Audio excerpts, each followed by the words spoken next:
if the UAE is not involved? No one else is, bro.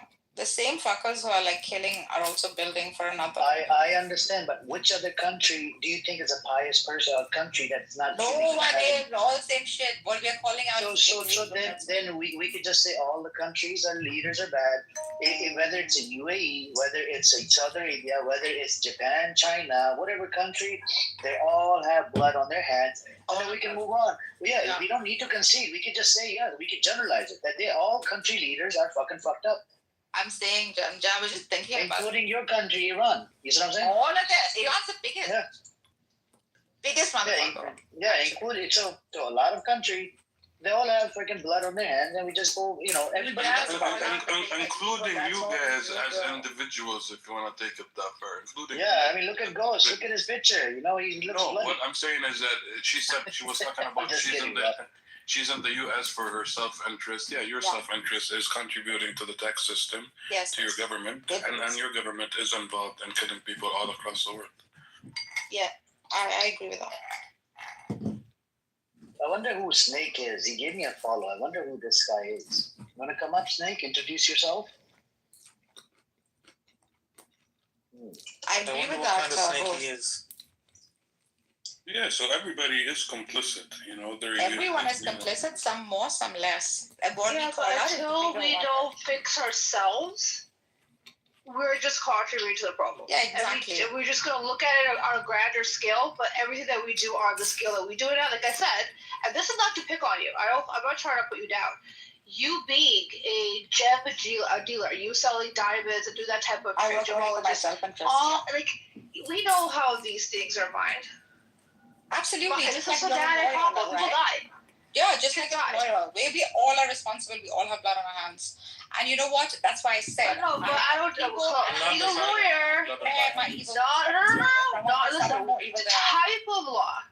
No, because we don't have any blood on our hands, but we will. Yeah, we don't have blood killers. You said something about lawyers. Lawyers are I have blood on my hand for other reasons. For other things. Whatever. I have a natural life. My engagement rate is natural. Me, bro. We all have no one's better than you. I'm actually the biggest I'm the biggest piece of shit. I'll always say this. I'm an asshole. I'm not trying to say I'm better. I'm just saying. Understanding God and divine in like a Hellenized way. So it's like a derivative of God. Jesus could be a derivative of God. I mean, it alludes to like Poseidon, it alludes to. So there's alluding to like Greek gods and what makes them divine. So you'll see that the Bible actually values themes that are associated with Greek gods. So it's just it's not. So you need to divinity understood from the Greco lens, not from the. Well, what about the Bhagavad Gita and Arjuna? Because the whole thing with Israel and Gaza, that whole story is in the Bhagavad Gita.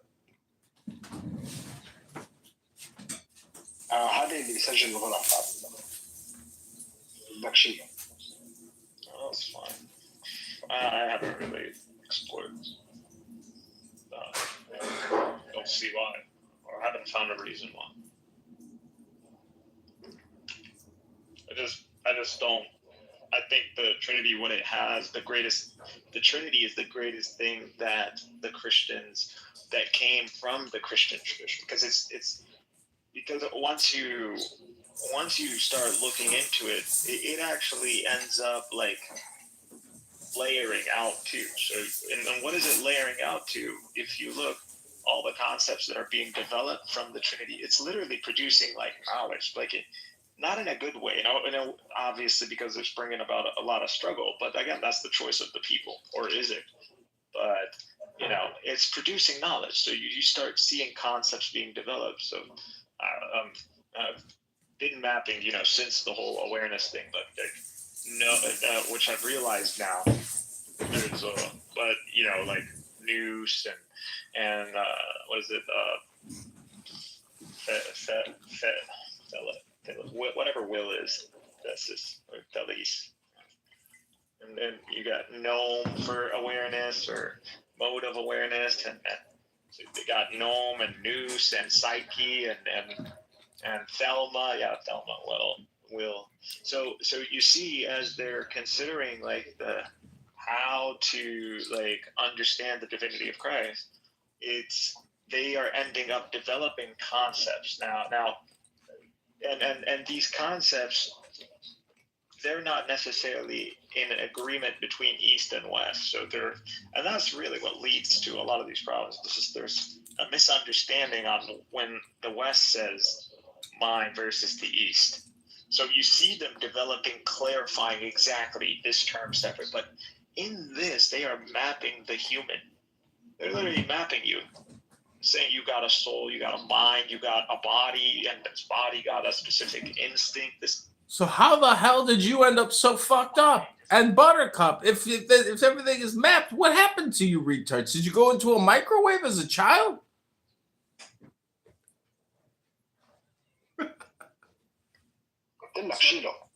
Remove him, Mikhail.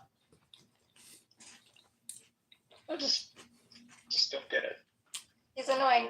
Remove John. He's making. I know. No, you're annoying, Buttercup. I'm just making a joke, and you don't have a sense of humor. You're like a stale croissant.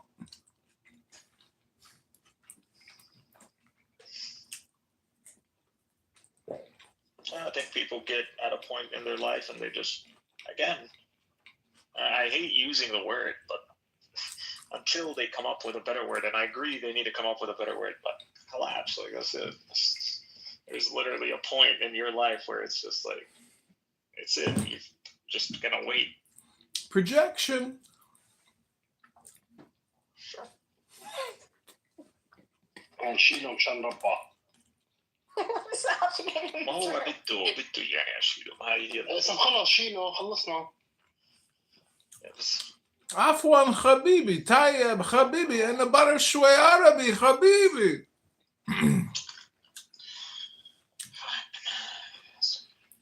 Thank you. So, hold on. So, Miguel, do you think our souls are like emanations of God? I'm at this point, I thought I had a perfect model, but I don't know if this John is throwing his perfect model off. Intellect or this, I want it to be an awareness, but seriously, like, it seems more, I don't know. The more you see, like, how this is actually mapping to reality, not, like, it's like, are there actually angels?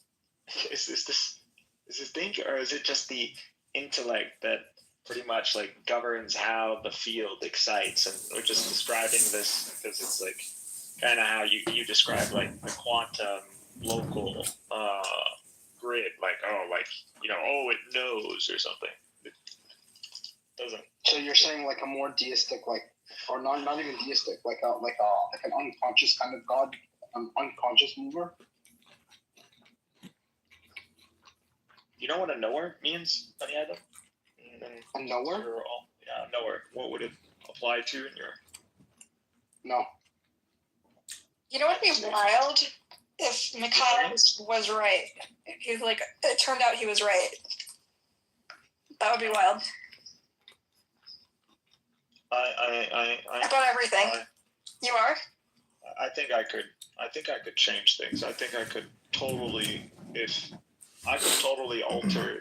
He is Neo from the Matrix! And at this point, I am, because I'm... Have you written it down? Put it down on paper? I have. I know where someone who receives divine guidance. This is not new, by the way. I'm not doing anything new. I actually ended up doing this the hard way, but I did it again on my own. That's the hard way. Yeah, I'm already connected to the people who are already ahead of me. So, but it doesn't matter.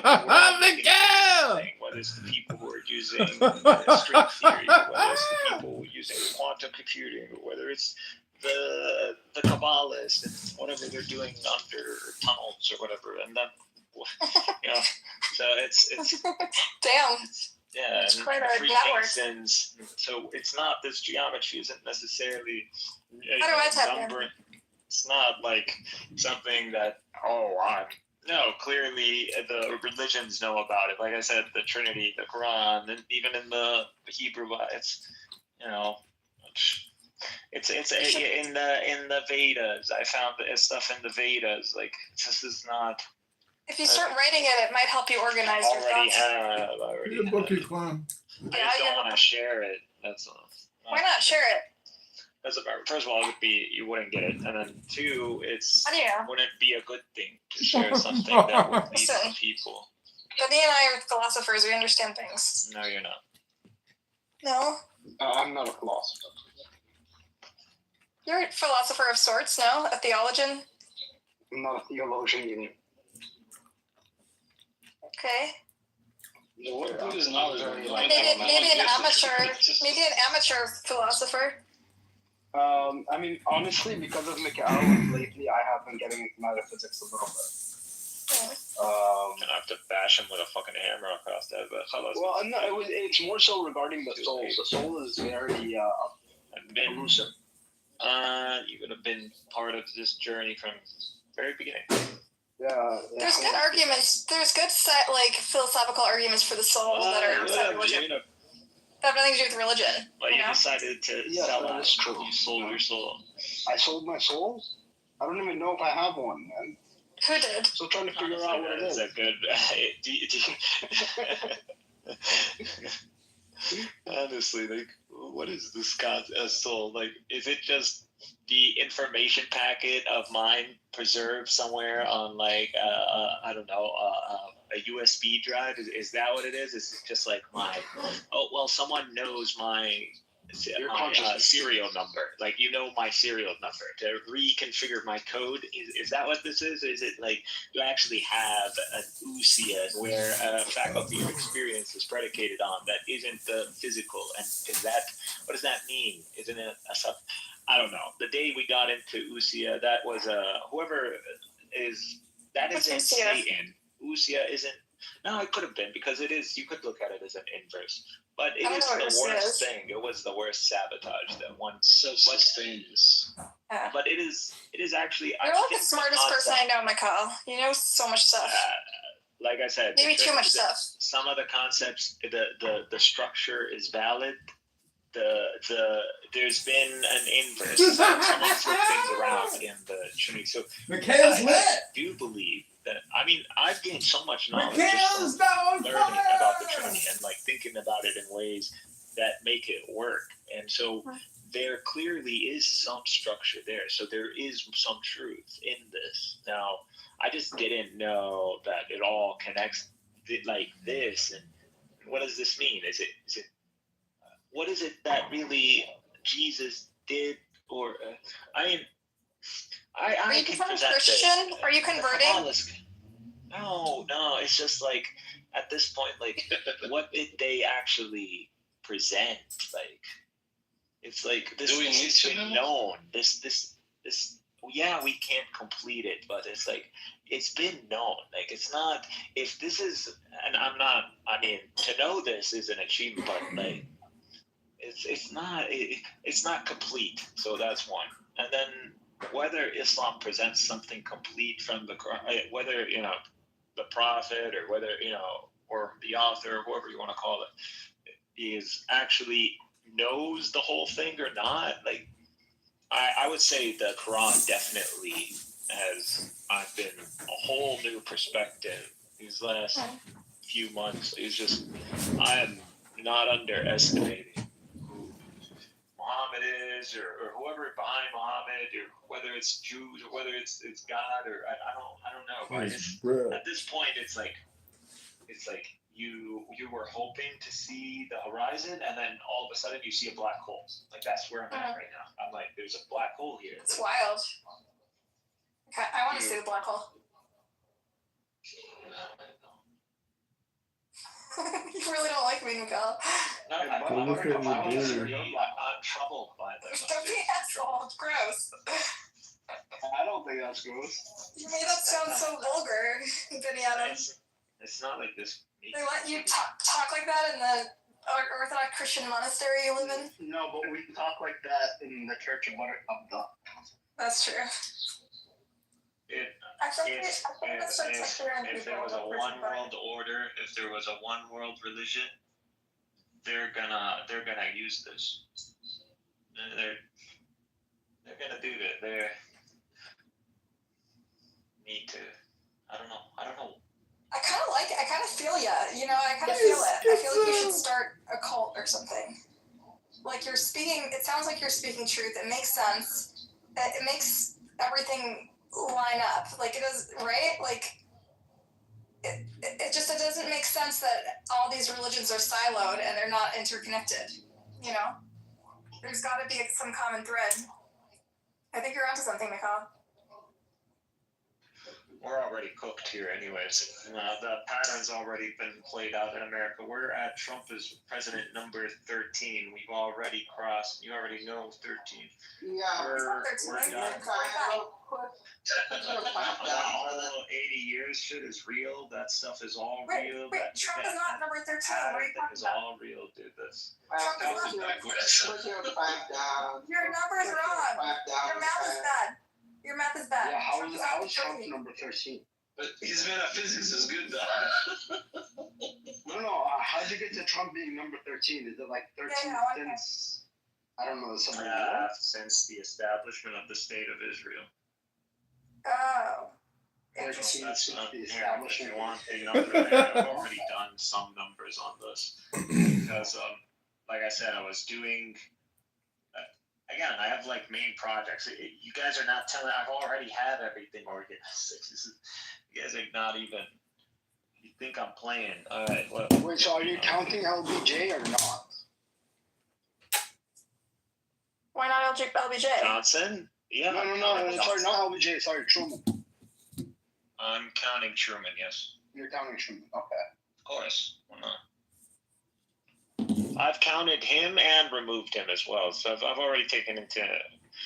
You've controlled for Truman. It doesn't change anything. Yeah. Wait, how does it not change things? You got to control for But you know what's interesting about Newman? That that America declared, 11 minutes. They say 11 minutes. 11 minutes. Interesting. Why not 12 minutes? What a satanic number. What's psychedelic now? I don't know. It's a really. It's not really satanic.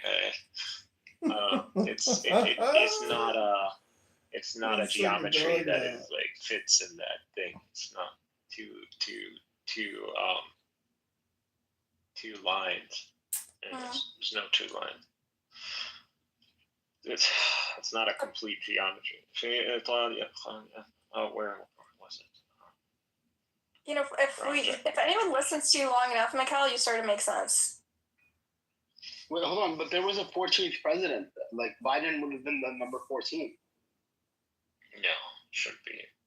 I don't think so. Yeah, because Trump is number 13 the first time he got elected. Oh, Trump. Oh, interesting. Yeah. So now he's number 15 also. Yeah, he's 13, 15. Or what does that mean? Or if you don't count Truman, then he is 12, 14. Check. Because I know I did play with that one as well. Doesn't matter. It wasn't. It just. Where did I? It was project. So so you start at Truman. You have Truman, Eisenhower, JFK, LBJ, Nixon, Ford, Carter, Reagan, Bush Sr., Clinton, Bush Jr., soldier of communism, Obama, that's number 12, liberate Chicago, and then Trump is 13, and then Biden is 14, and then Trump again. Yeah, I'm just counting number of. So he's either 12, Yeah. he's either 13 and 15, or 12 and 14. Formal objections You're just going In either case, the 13th is gone. 50 signatures short of the minimum number required for I'll have to check just 1 second. Your numerology is all. Can you shut the fuck up, man? Like, can you just fucking shut the fuck up? Like, I mean, I'll I love how you fucking like want to do research, like only when I'm talking about something. But like, let me present. No, I research when everybody talks about anything. No, dude. It interests me. No, I do. Because I haven't even looked into. I haven't literally even given you what I had. I was like telling you this is what I. I'm not sure whether I removed Truman or not. Like, I don't know. Okay, but explain the significance. So let me find it first. What happened? So the state's founded in 48, and then what did it trigger? Why did you? Why are we like learning from? Mikhail, I want to know the significance of this. Why do we start with the state of Israel? Why is that the starting point for this? It's just part of its own project. I just wanted to see how because that's the start of the new Antichrist would. Oh. How that you that would work. He said that? I could actually. Yeah, I said that. The three great antichrists, right? So like you have starts with the British, and then it shifts to the Americans, and then it shifts to Israel. Interesting. Okay. Yeah, I forgot where I read that theory. Yeah. There's also what I want to say. Damn it, Buttercup, you Jewish woman, cut off. Stop putting made me lose my train of thought. Stop injecting your fucking weird conspiracy theories into your house. Stopping my train of thought, you Jewish woman. Harlot. Fuck off. It's irrelevant. I thought I have a goyish soul. Yeah, I'm starting to doubt that. Why? Well, no, I actually did want to say something. Oh, damn it. Sorry, I ruined your... Sorry, they need to fix the search bar. Oh, there we So go. why 13? Is it like bad luck? It's a demonic number or something? It's an end of Is Trump a good guy or a bad guy? 13. Is Trump a good force or negative force in the world, Mikhail? Maybe you can recall that. Is Trump is just a transition. That's all. It's already the decline of civilization? Like what? No, just 80 years every happens. Oh, of Israel, really? Of the not just Israel. Everybody? What's gonna happen to us? Apocalypse? Everybody with that 3-generation cycle is just everybody goes through it.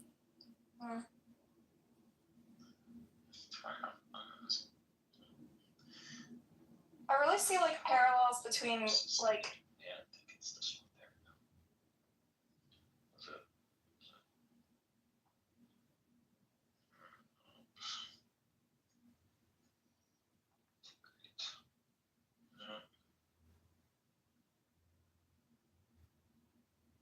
I think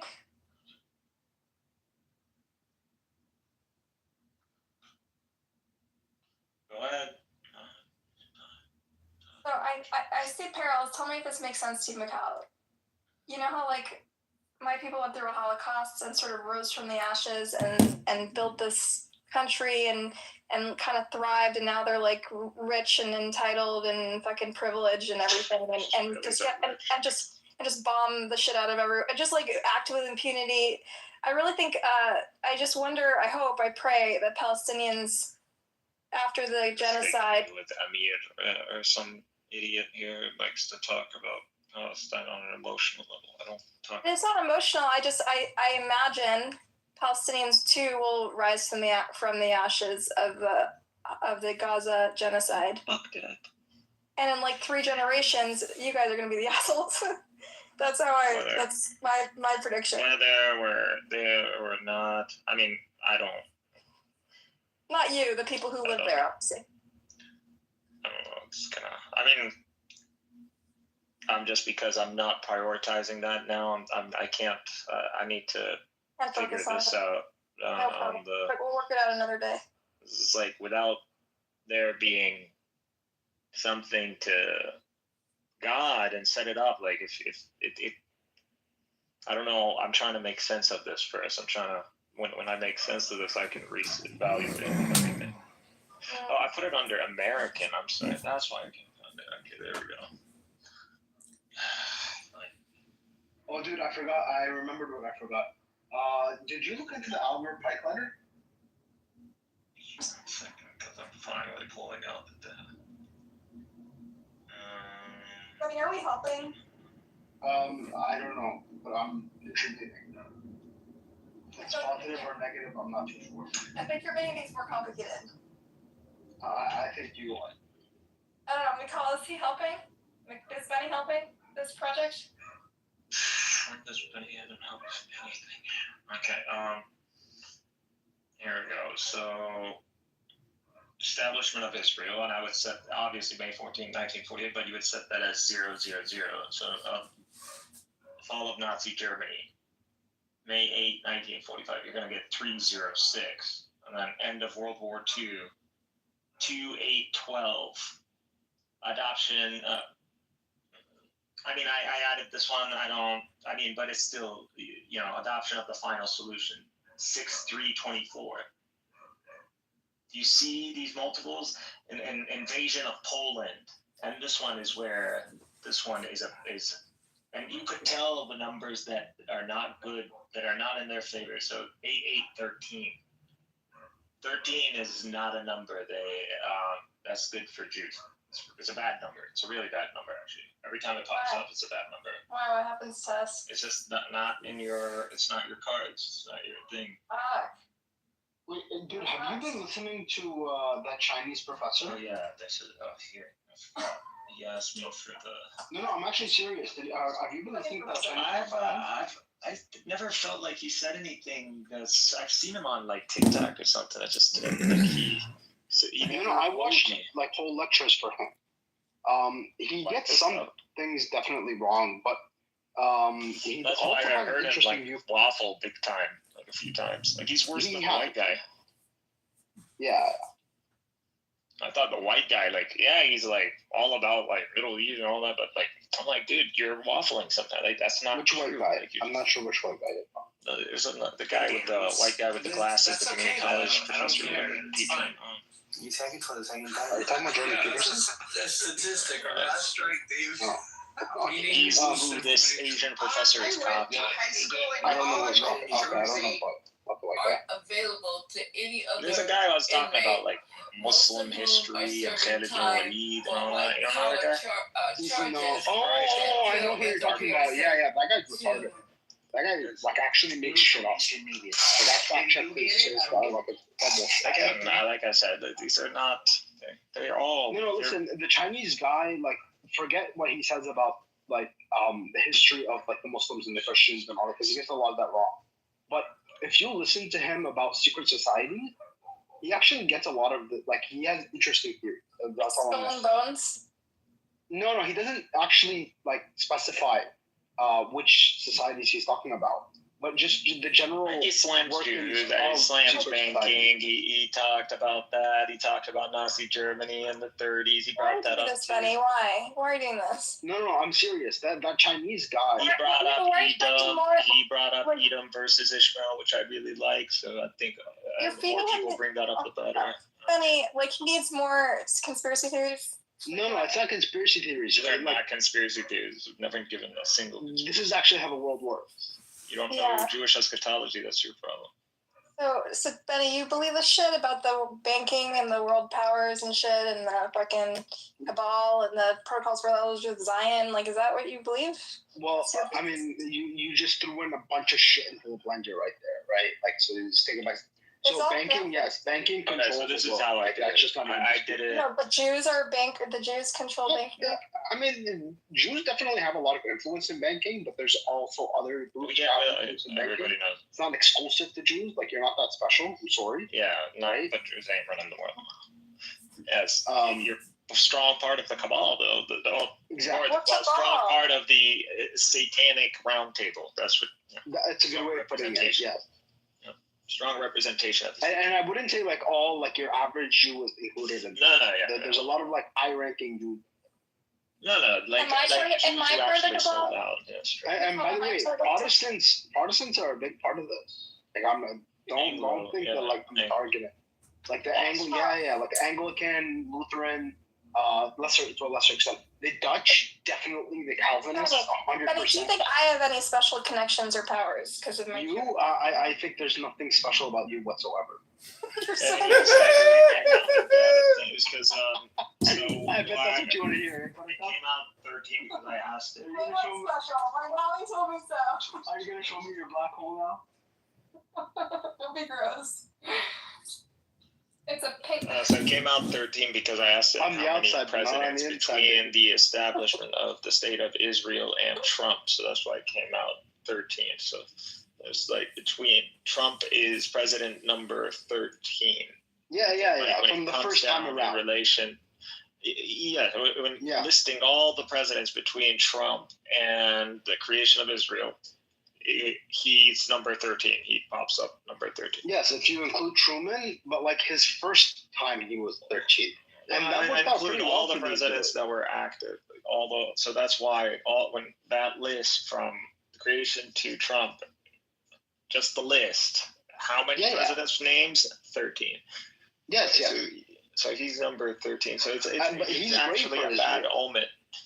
No, he's actually he's doing their job. Like he did actually if this deal goes through, I told you Israel lost once. This is not a good. Israel is so far has lost unless they're able to They're getting a military base on the borders of Gaza. They got the annexation of the Golan Heights recognized. They moved the American embassy to I already know. Why are you telling me? I already know. No, like he's been good to the Jews. No, that's not the point. The point is that all of that is not what is going to guarantee the success of the Zionist project. It's already like dead upon arrival kind of thing. But it's the notion of allowing the Palestinians, if Gaza gets back on its feet, and there is, which they've already agreed on, the technocratic government. No, I'm saying like, okay, do your. Don't like triggered or something. Like you can't have a serious, like just chill. You're always trying to one up me. You're always trying to like, why? You're embarrassed by yourself. Like that's you put yourself, not me. Anyway, is like the 13 digit, because it's very interesting. In solar, there is a 13 Kalbi Kalifitli. In solar, there is a 13 actions of solar. I mean, in terms of the Kalbi Kalifitli. So I think the downfall is like rightly on the 13 when the prostrate is going down. When we solar, the final sujood is the 13 steps where we get to our head down. Maybe there's something ties into the 13 with relation with solar. Maybe.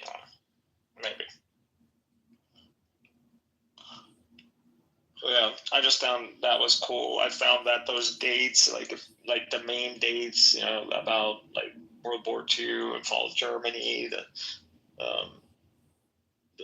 surrender of Japan, all of these. It's like all these dates. There's symmetry between all these dates. And you look at the ones that are negative, like the invasion of Poland. There's just like a disconnect. There's like that 13 or 3. There's definitely something there. I just didn't care because it's not like the whole Israel. That project is not a project for like pattern and geometry, all that. All right. Did you look into the Albert Pike letter? Do you know about this? Who's Albert Pike again? So Albert Pike was a Confederate general. He was also speculated to be a 33rd degree Mason. Right? I remember that. Yeah, so the 3 world wars and how. So I mean, there is speculation about this because like. Yeah, the guy was like prophecies and all that, right? It's like prophecies and stuff. He got the first and the second World War ripped off from somewhere. I forgot where. What did he rip off?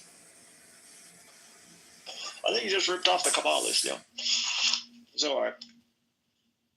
Nothing he said that isn't in the Zohar already. Like I said, everything I'm saying. Have you read the Zohar? When you read the Zohar, you can extract from the Zohar. There's a lot of Jewish websites that talk about and reference the Zohar. You don't need to read the whole thing. You need to read the whole book. Because it gives you a comprehensive idea of what's going on. If for you to learn, do Muslims believe in Judgment Day, or do they believe resurrection? You have to go read the Quran to go learn that about Islam. I mean, do you think the Zohar is rooted in truth or reality in any way? The Zohar is it's simply presenting the dilemma. It's like, hey, this information is available. It's been available at least since this century. And why is this happening right now? So is this a coincidence? Is the Zohar like from God or something? Or is it describes is this a God? game Like, plan? the little that I know about Kabbalah is it like describes God and like godliness. Forget about Kabbalah. That's not all. Zohar is part of it. Zohar is part of it.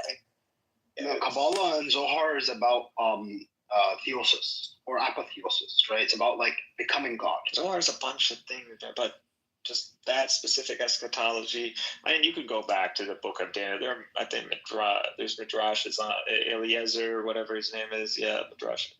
Eliezer, whatever. Yeah, so it's not just the Zohar. You need this for the book of Daniel because the prophecy of Daniel and the whole statue and all that, and Rome and the kingdom of God, so the messianic. Like this ties into the messianic prophecy. So Christians and Muslims believe in the Zohar, like they think it's real or true. It's not that. It's that we are in alignment with Jewish eschatology. Like we're literally following step by step. The next step is where, since it hasn't been done yet, the subjugation of Persia, which they already tried to do but failed. So it looks like these what Netanyahu was getting. Huh? Wow. Oh, yeah, the subjugation of Persia. Look it up. Look up the subjugation of Persia. Before the battle, before Edom versus Ishmael, which is Armageddon, which is Malhamad Kubra, there is the subjugation of Persia. So Persia will be subjugated before Edom and Ishmael. And once the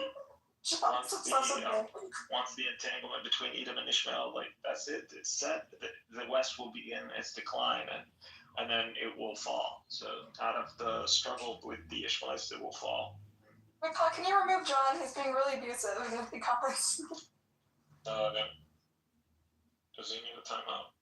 He needs to Kale is now Neo. He's being a brat. Not even talking to you. Forget about it. He is. He's streaming his comments about me. And he's streaming this live. I don't know if you want him to. It's just like all this is. It's definitely not from our DNA. We're not. I don't know. We got this from them. I'm not. Who's them? Yeah, complain way Who's too them? much. Who's that? Europeans, just white people, R1B, whatever. R1B. Do you think Jews are white? Jews are many. Do you think like European Jews? Typically not Jews. Just Jews in name them. Okay. There's no Jews. There's no even the Quran.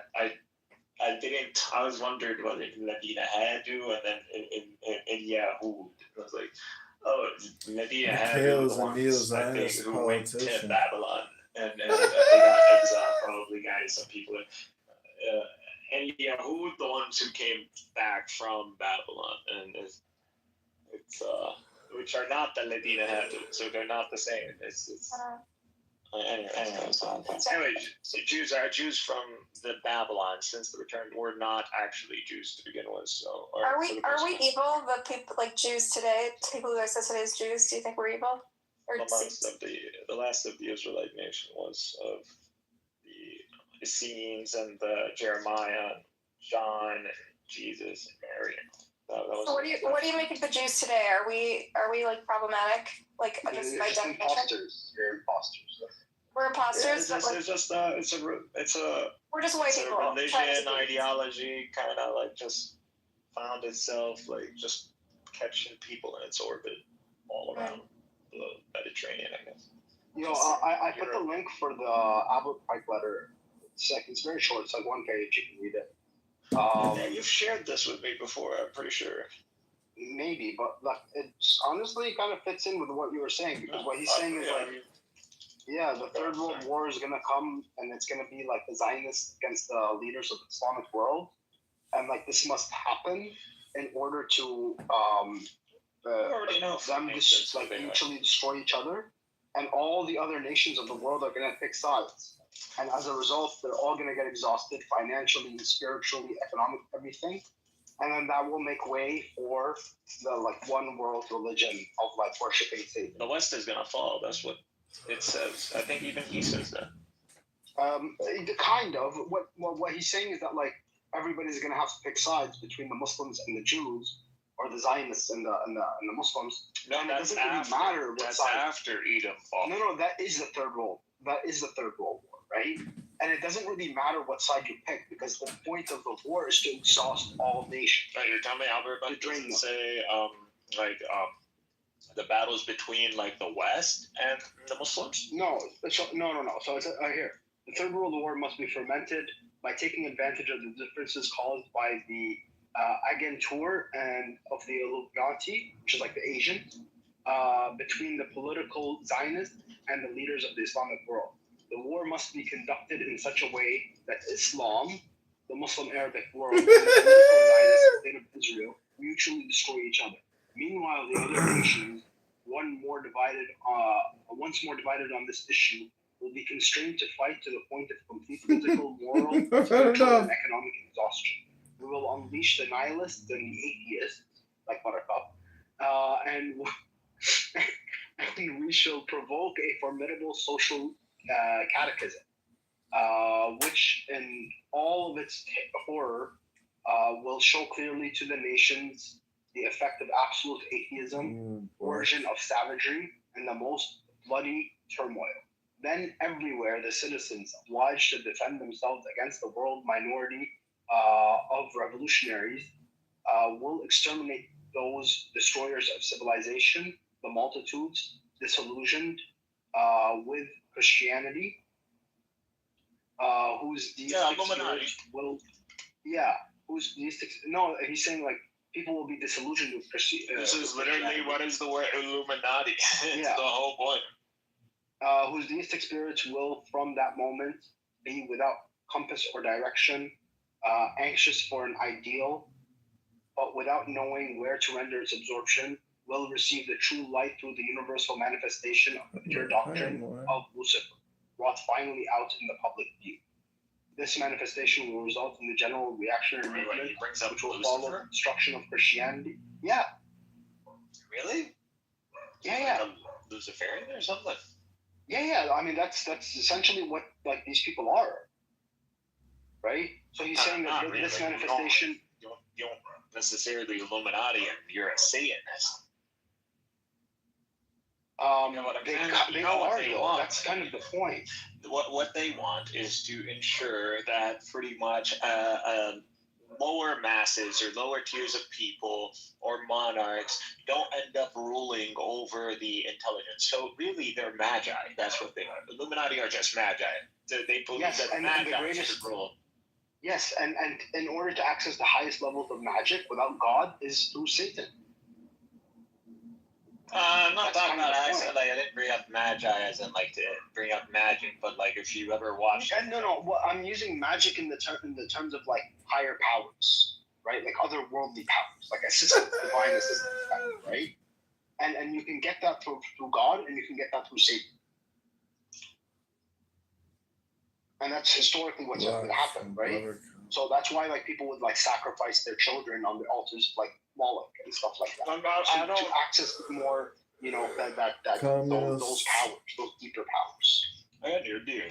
Illuminati, different background, Freemason, different background. I guess I'm surprised he's a Satanist, bro. Like I don't know, like does he actually worship Satan? That's what I mean.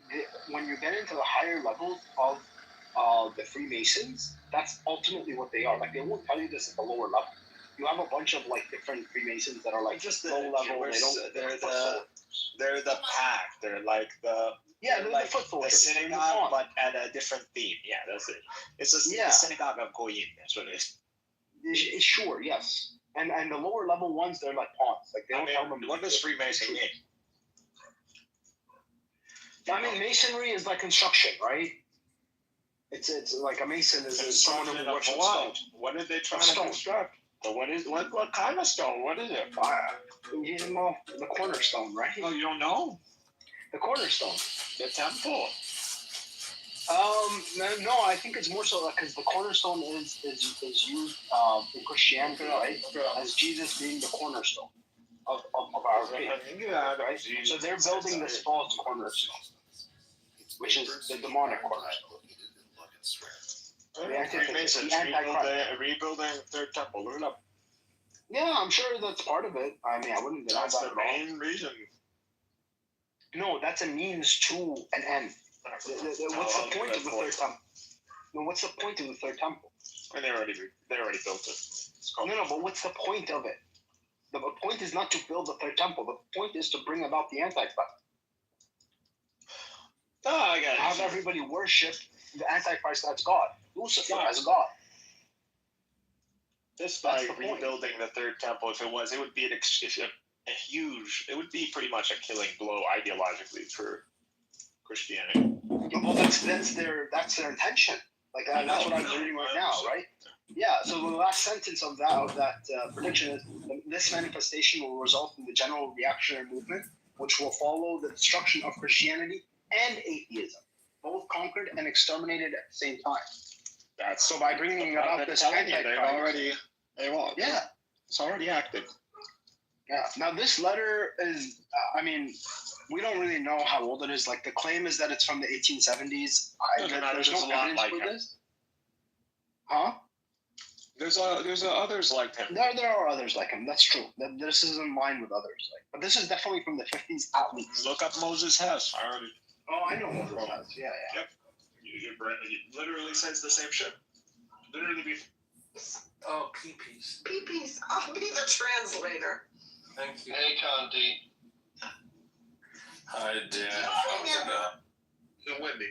That's why when y'all say the red pill really hate women, we never hated women. Yes, you did. You know, it was always about being healthy, getting on your mission and purpose, working out. Like that's what we always talked about, working out. Bullets, hold on. Now, Bullets, when you saying we, if you're a reflection of the manosphere, that means you niggas hate women. No, I don't hate women, bro. Exactly. I don't hate women, and let me say this, Lou. Bro, you just I've always talking about you hate all black women, bro. No. That's not what I said, Lou. No, hold on. What I said on your stage, and I'll say this again. I said the attitudes of these women make a lot of men hate them. But to say I hate all women, that means I hate my mother. I don't hate my mother. My mother's a black woman. So when we had these conversations, we have to stop. When people come here and they talk about the red pill, you asking me? You asking me what he said? They have to know what they're talking about. He definitely was dragging women. He did. He was saying y'all deserve to get a bunch of different things. No, I did not say deserve. No, Playboy, I don't know what you was on last week. Don't stay here on the goddamn spectrum. You came in hollering, screaming. Literally, it was like 1:00 in the morning. You was talking for like a good 15 minutes. We let you have the floor. You was just going in. That's why I got off my mic. I hate women. Hold on. That's why I got off my mic. Because I had been listening not to you for the last 3 hours. She asked you, are you a homosexual? Because she was confused. Yeah, I was confused as to why you were going so hard on a room of women that you didn't know. It wasn't like you were having your anecdotal experience where you were just yeah, this happened one time with this woman and I didn't appreciate that stuff. And, I had some good experience. I had some bad experience. No, you didn't go. That was not your approach at all. You was going ham. And I'm like, yo, this shit is disturbing. I wasn't offended by it just because I know you're not talking to me.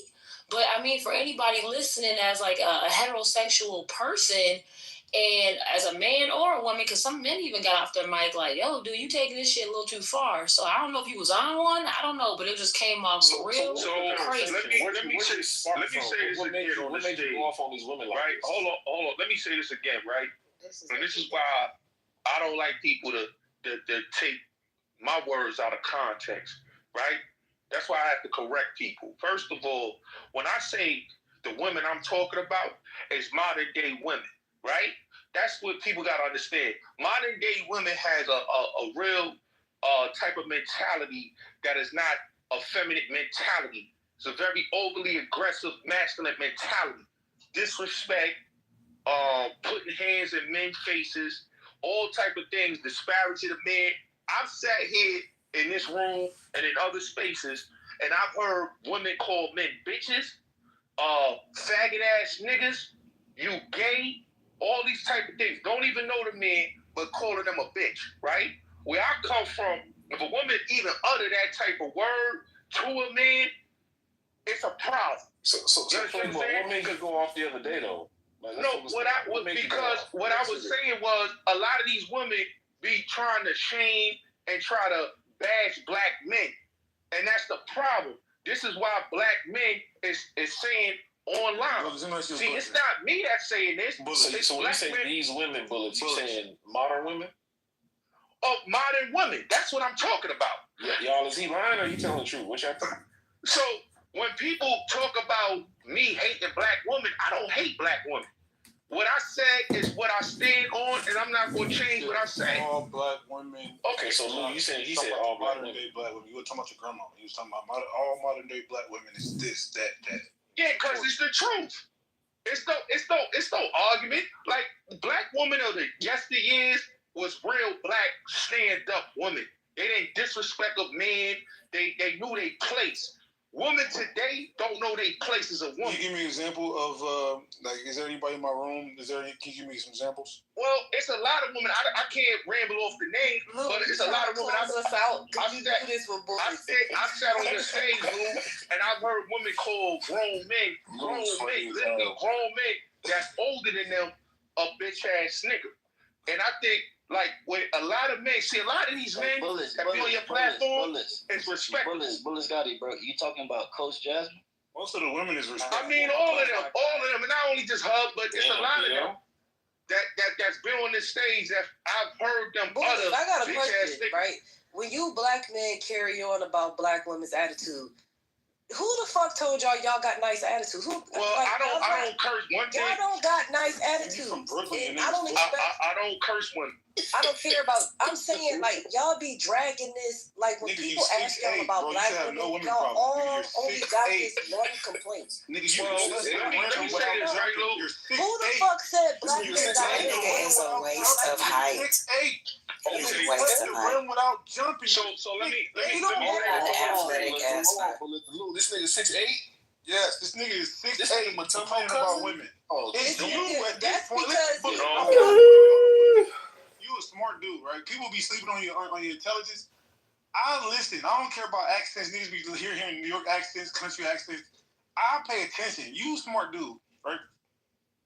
But the way that you have this much vitriol towards women, bro, nigga, I get it. If you was like a short nigga that got picked on. Nigga 6'8". Right? Nigga, you're 6'8". What's the difference between an NBA 6'8" and a Teletubby 6'8"? No. Yo, they say he hit his grandma on live while she was gone. Wait. Yo, he hit his granny on live. Can I land? There's pretty privilege for women, and then there's height privilege for men, right? So he has different. So there's no fucking way a 6'8" nigga should have any problems. You shouldn't be talking about how all modern day women is this because you're speaking from experience. So in your experience, there's no fucking way you should be having women problems unless it's something that has something to do with you, brother. Well, can I say this, Lou? You 6'9".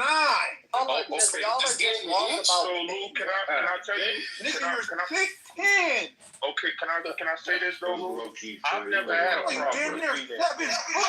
That's a fact. This nigga touched the I've never had. And you live in the most diverse fucking city in the United States. You got Puerto Ricans on the left. You got Dominicans on the right. You got the Black Americans. You got the Africans. You got the Caribbeans. You got the fucking Russians. Well, can I say this on your stage, Lou? I've never had a problem talking to a female or getting a female. But what I will say is this. So why you can't walk into the bodega though? You never had a problem. What I'm saying is when I have all modern day black women got bad attitudes. You said all. So you're talking about women you dealt with. No, that's not true because the type of women I deal with is strippers. I never be knocking strippers. Oh well, that was when I was younger. What I'm trying to tell you on the stage, Lou, is that the type of woman I go for is you gotta like me for me. I'm not going for no chick that her spirit is fucked up and her energy is all fucked up and she just not a pure I'm short, bro. Listen, I'm 5'2". Listen. I'm 5'2". In the chat, I'm 5'2", bro. I used to get picked on for my height, bro. A nigga 5'2", bro. I know how hard it is, bro. In the chest. But no, what I'm trying to say is, Lou, when I hear a lot of these brothers that I have faces, I don't have no choice but to like. And I done had dialogues with a lot of dudes, and I done seen friends of mine that got straight up played by a female. You understand what I'm saying? And I just feel that a lot of those dudes is voiceless. So I'm speaking for the voiceless. I'm not speaking for myself. Hold on. So you telling me you screaming? Hold on. You screaming at 1 o'clock in the morning for your friends? Yes. No, like that sounds crazy. I'm speaking for men. That sounds. I'm speaking for men. Y'all had an interview with Bullet. It's gonna be good. I mean, you had a lot of emotion, like. You know, you can tell a lot about who people talk to based off their experiences, but your experience were very like hood ratish. It was very. I never dated a hood rat. No, but listen, like your complaints and some of the things that she was saying. Wait. Your girlfriend spit on you. That's some hood rat activity. Yeah. Hold on. She was not my ex-girlfriend. She was a female I was talking to. She was not my ex-girlfriend. Okay. She was a female I was talking to. So now what the niggas you speaking up for? Where them niggas at? Are them niggas on Clubhouse? Yo, Can they speak for themselves? It was 1 a.m. No, it's not. But see, what you gotta realize is this, right? You said every man out here that's in the dating field, that's out here looking for love. For you, outside of your homies, outside of you, your homies, they dealing with it. But you saying for you, it's all love, it's all good. Yeah, I never dated nobody that didn't want me. So I don't know that experience. I don't know that experience of dating somebody and getting rejected. I don't know about that because I don't go looking for those type of people. I'm not into that superficial shit. Homies? Yes. You know, but what I do respect is that when I hear their conversation and they tell me their complaints, I think that's kind of fucked up. I done seen females argue with dudes and basically say good morning to a female. And matter of fact, I give you an example. I opened the door for a female, being respectful. She ain't say thank you. She ain't say nothing. She just walked by. So what I'm saying is what I don't understand is a lot of these women just think that you're supposed to be into because they think that pussy is platinum. That's really a real narcissistic mindset. You know what I'm saying? Because we all human beings, bro. I don't go out there and show my ass and give you my ass to kiss. So you shouldn't give me your ass to kiss just because you got something between your legs and you got big titties. That's crazy to me. That's probably why the only reason you opened the door for her in the first place. No, I didn't open the door for that. I just saw she was behind me, and she was walking behind me, and I said, I'm going to open the door. That's just common respect. I was learning to have respect. The things y'all complain about with women be so fucking minor. Like, y'all literally kill us at the highest that's what I'm saying. So y'all literally kill women. Y'all literally leave them in poverty. I never in my life killed no woman. The worst things that y'all say about women is not saying thank you and being mean to you. That'd be the worst shit that y'all can say about us. Y'all know the fucking shit that we can tell y'all doing, and the worst thing that you can say about a black woman is attitude. You niggas don't have good fucking attitudes. You must have took the pink pill. You niggas do not have good attitudes, and I'm gonna start putting it back on y'all. Black men do not have good fucking attitudes. Y'all don't. I don't go out and argue with black general statement. You must take people like Bullet Scott. I never in my life argue. I never in my life go and try to argue. Y'all complaining about holding the door for a woman. Get that that's out. Gentleman shit, man. We can't complain about being gentlemen, y'all. Come on, man. That's just who you are. No, it's not. It's not about a cash app. It's just today. When you deal with, like, I could open the door for an elderly woman, she gonna say thank you. But when you open the door for a woman that's the same age as you, what about like a modern woman, she's disrespectful. None of the women are telling. What you saying, Lou? I'm asking you, was the girl black? Yeah, she was black. She was black. Was she light skinned? Yeah, she was light skinned. This nigga said was she light skinned Playboy. So you said that makes sense. She light skinned, so she definitely don't. Yeah, okay. Stop it. This nigga toxic as fuck. This is enough for him to sound how he sounded the other night, screaming like that because women didn't say thank you for. That's the worst shit that he's saying. to make him hate women the way that. No, I don't hate women. You keep saying I hate women. I don't hate women. I hate disrespectful ass women. And like you said, movies are not even. I hate women. I hate women that got big ego. Simple question. Let me ask you a simple question. If you had to give me, because you usually say all women, modern day women. So give me a percentage of women that's like not right. Like if you had to guess percentage. I mean, from the age of, I would say from the age of 20. They went to America instead of Palestine, so they had nothing to do with 48, you know? It wasn't us. I mean, so why should I die in the 80-year-old? How do you think weapons got to Israel from America? You think my grandparents did it? Oh, I'm not saying your grandparents was there, but a lot of Jews in America were working on this effort. I know, but why am I for the crimes of other Jews? We pay for the sins of our fathers. That's why, don't you know? So I have to take bust with all the Jews because of what other Jewish people did? No, if God were that great. But you're an atheist. Do you count? No. I don't know. Depends. Not according to Benny Adam. No, according to Halakha, you do know. Do you know why I would hide you about that? Why?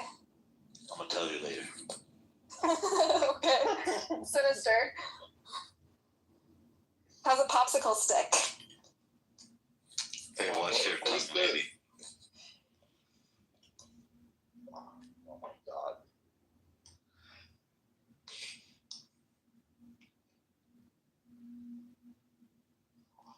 Listen, Buttercup, if I save you and I have to sit with you in, say, a basement for a month, are you gonna like annoy me with all the debates and? Wait, you don't have to be in the basement. You can go out.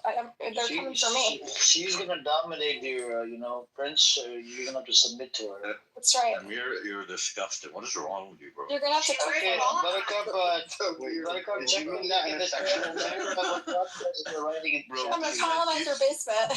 This guy keeps making sexual innuendo. Not appropriate. I didn't. I said.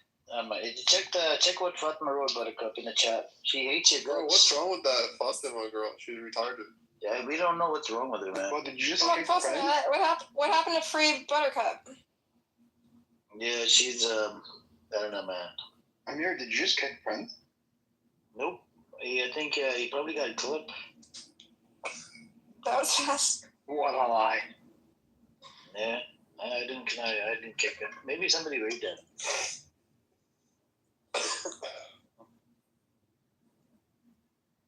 Look at what she writes in the chat.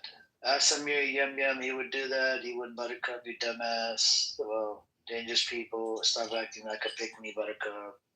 You come over like a dumbass. Why do you beg there? What is this, Buttercup? I thought you're older than that. We're just hanging out. We're doing it's just. I thought this was your bestie. You used to love her. I still love her. I still love Fatima. You guys love each other. Stop the cap. There's some beef right there. No, I think she's beautiful. You want that back and forth fight? We should have a fight night. I think she's beautiful. I think she's smart. Stop it, Buttercup. Stop pretending. Stop pretending. She's a girl's girl. She looks out for girls. You know it. You don't have to put on this fake. She's a badass. For you. Alright. She won't protect you. She don't. This is all hypotheticals, Fatima. Calm down. It's fine. There's no 80-year-old curse. It's okay. Well, it's not an 80-year-old curse. We don't believe in like ancient curse. Right. We don't believe in that. Hold on. The Torah definitely has magic in it. Like it literally says Moses. I don't believe in the Torah. I'm an atheist. I'm just saying, like we as you're an atheist or a Jew. I'm ethnic and cultural Jew, but I don't believe in God or anything. I'm not religious. That's gay. Buttercup, what can I ask you this? Look, not in a wrong way. I'm just wondering. Mm-hmm. What connects you to the other Jewish people? Is it being Israeli? Is it being a Jew? Is it being culture? Is it food? Is it clothes? Is it cars? What connects you to? Ethnicity is a fluid thing, so it's shared history. It's common food. It's these old books that bind us together, the literature, right? Chocolate hummus is common food? it's persecution that's sort of cemented us as an ethnicity. The Nazis racialized us, right? And then the state of Israel further cemented us as an ethnicity with defining Jews a certain way. I mean, all ethnicity is a social construct, but it comes down to shared history, language, food, literature. These are things that bind us and make us an ethnicity, right? And like, can I say this? If the Holocaust did not happen, right? Do you think they would have still established the state of Israel? I doubt it. I think there would be immigration there, but people always immigrate and move around the world. That's just normal. No, but they was still wanted to establish a state, right? Like a Jewish nation or something, right? I think the I don't know. Who knows? Who knows? We could hypothesize forever, but I do think the Holocaust did make the case that the Jews are, it did sort of reinforce sort of the philosophy that like Jews are not safe even when they assimilate. They're always vulnerable, So it did give them a lot of clout. So you're going based on your identity because the Jews sort of like racialize you guys as Jews. No, that's not. No, I just told you. Hitler. Listen, okay, where are you from? Are you Pakistani? Like, look, there's people who ethnicity it comes down to having a shared experience, right? And history, and when all of your like the way Palestinians became a people because they experienced the Nakba, right? That's a shared history, a shared event that you have a collective memory, right? Palestinians before the Nakba. Right, exactly. And then they experienced the Nakba. So these things reinforce peoplehood, right? This is how ethnicities evolved. Okay. And every sociologist and historian in history has always said that ethnicity is socially constructed and it's based on shared history, collective memory, shared food, language, old books. I don't know what else you want from us. We literally have all the markers of an ethnicity. No, but I'm asking you. So, I have to explain sociology. Can you give me the food? Can you give me hold on, Mariana. Can you give me the list of food that you're talking about that connects you to being a Jew? Almost. Yeah, so historically we eat something hot on Saturday morning, and because the Shabbat, we're not supposed to cook, they keep it warm overnight in a warm oven, and so this is something Jews. No, but that's according to religious practice, right? Let's say you don't believe religion, right? Yeah, that's religion. Yeah, but ethnicity, shared religion also informs ethnicity, right? No, we're not talking. Yeah. No, it does. The fluidity of ethnicity. No, Buttercup, I agree with you. Shared religion absolutely does establish or reinforce ethnicity, right? Jeez. But when you look how old take that yourself room out is of that in religion, Max's profile. right? So you're taking yourself out of that ethnicity or a component of that ethnicity, at the very least. Well, I'm not practicing, but I'm culturally Jewish. It's not like I don't. Okay, so this is a room called "Is Zionism Responsible for Settler Violence?" in Amir's house with this Pakistani Muslim terrorist promoting piece of shit Amir.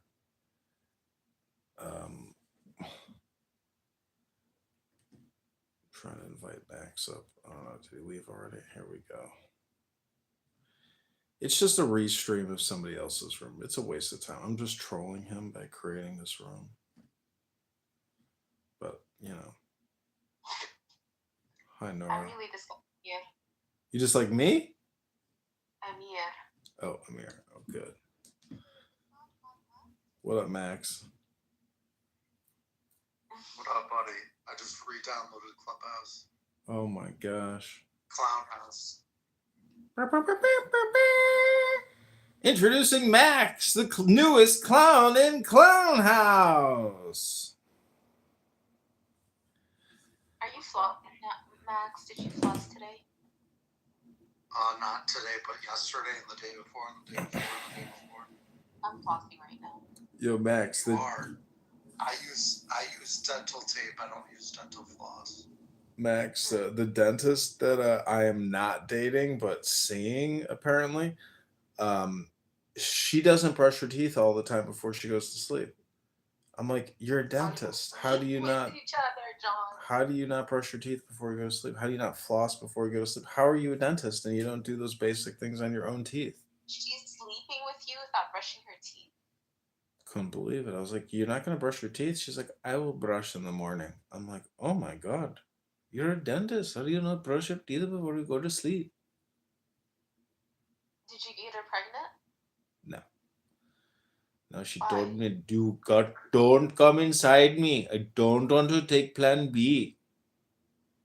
No, because she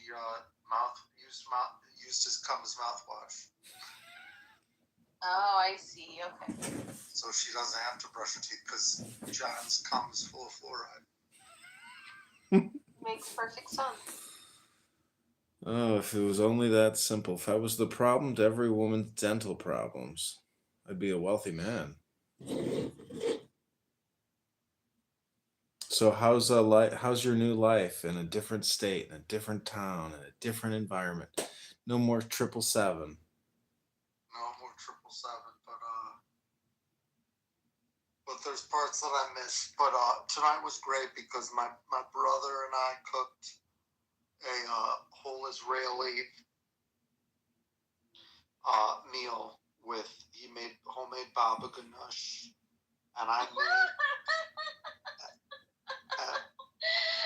Max, you all took baba ganoush too? and I made what's it called? Like kebabs, basically in a food processor. I put blended parsley and zucchini and onion and chicken and all these spices and olive oil and made just amazing. Basically, these chicken like meatball type things in the oven. They were delicious. And then my brother made homemade pita bread. That was good, but it wasn't like the best pita bread I've ever had. How do you feel about olives? Olives I like, I don't love, but I'll eat like blue cheese olives in a martini. That's the best type of olive, is a blue cheese olive. Or I like black olives, not on pizza, but I like black olives. I just heard the word Israeli and then followed it by baba ganoush. Why? Because it's Middle Eastern.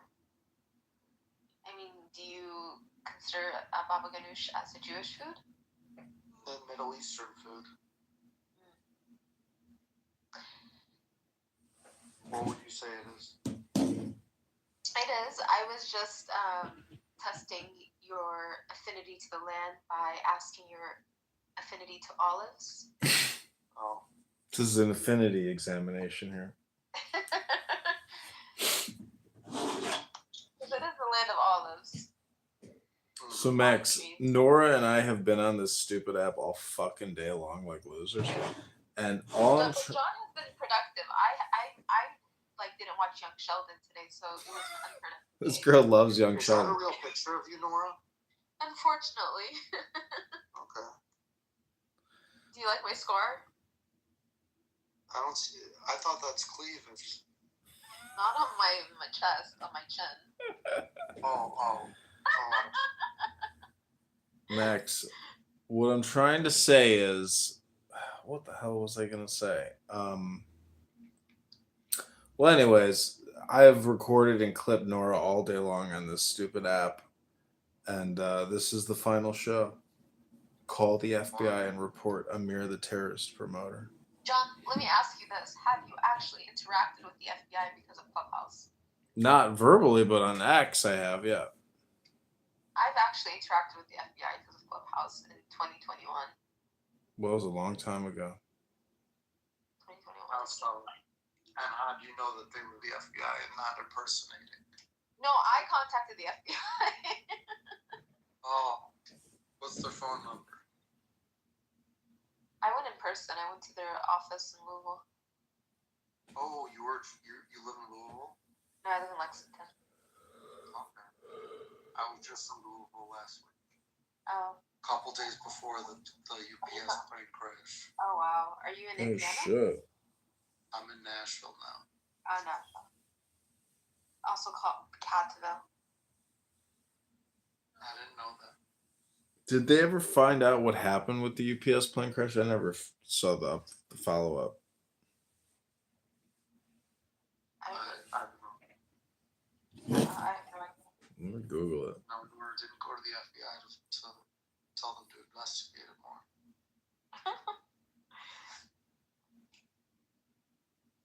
That was when I went to the FBI. Sometimes the FBI came to me. Why did you go to the FBI? Because like look at his title. Because of people like that. You called the FBI on John? Not on me. Somebody she knows. No, I'm just like all these crazy people. Did they threaten you? Yeah, of course. What did they threaten you with? I don't remember. 2021 was a long time ago, but there was another guy that was like doing some crazy stuff a couple years ago. But they really can't do much for internet crimes. I can tell you to go to OCI. OCI, is that the website for the what does that look like? Oh shit. Something like that. Some kind of OnlyFans International.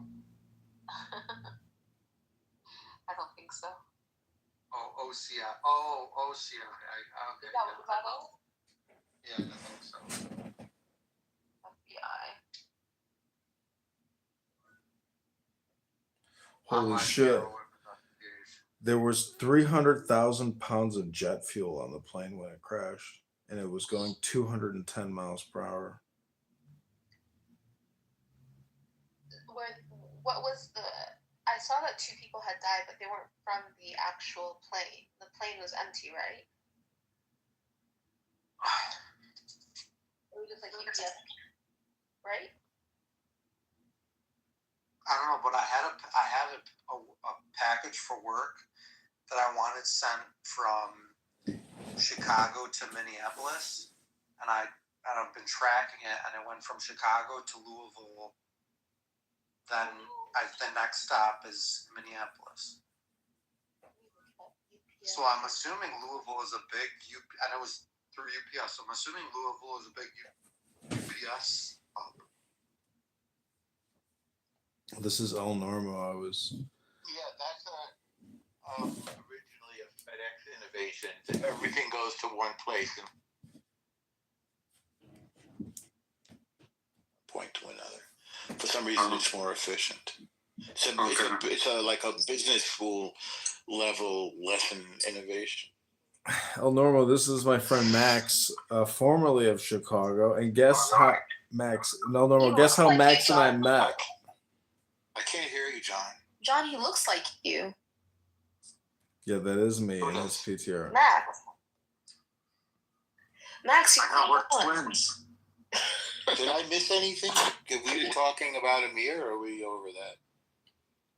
No, who's Amir? He's a guy. I just went in the bathroom and I said I thought I saw myself, but I actually saw Amir. Amir. Maybe you saw yourself in the mirror. I think I saw myself in the mirror.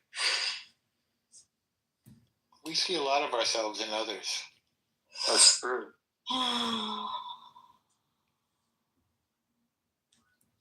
I'm glad you invited me, John. Yeah, can you hear me? Is this better? Yeah. I spoke to them briefly, but they were. It's such an encounter with La La Land. Wait, John, I thought you wanted Norm to talk to Mikhail. He did. I did. I wanted him to, yeah. I didn't have a link. Mikhail gets unhinged, though, so it's not so productive. He's quite mad. But I bet you didn't block him like you blocked He's me. definitely on some kind of tranquilizer tonight. That's for sure. I sometimes, if I get frustrated with a conversation, I'll often block the person because I've had it with them. It's true with people in my life as well. I could always change. I mean, I probably am out of touch with far too many people. I know so many interesting people. I should be more in touch with them and not like attach these emotional valences to them that are so idiosyncratic. But Does anybody else watch I mean, he's like a character. What's that? Mikhail's okay. Mikhail's okay. He's just on his own journey of trying out of to his understand. I mean, do you blame us? Sometimes lose our mind. And racism. No, he doesn't. Yeah, Did he do that today, John? I've seen him scream the N-word. I've seen him scream the N-word for hours at a time. But, well, people say, "Mom, I think he has a bad relationship with his father," and so he reacts to me his father died in Gaza. Well, so he says, but it must have been a bad relationship. I think there's a lot of I think there's a lot of child abuse in this world, and then it gets passed on. It makes the next generation very violent and murderous and crazy. And he really reacts to me, possibly, I think, because I'm older, also because I'm Jewish. Max, are you Jewish as well? He hates black people too, and he hates black people, gay people. Was that Max? Yeah, I think I've heard of you. In the Jewish secret meetings where we controlled the banks in the world. Indeed. The media. And the weather. And the doors that cut Nora's face open. This is actually yes, whatever that means. Y'all made me walk into the door or trip into a door. Who did? The Jews. It's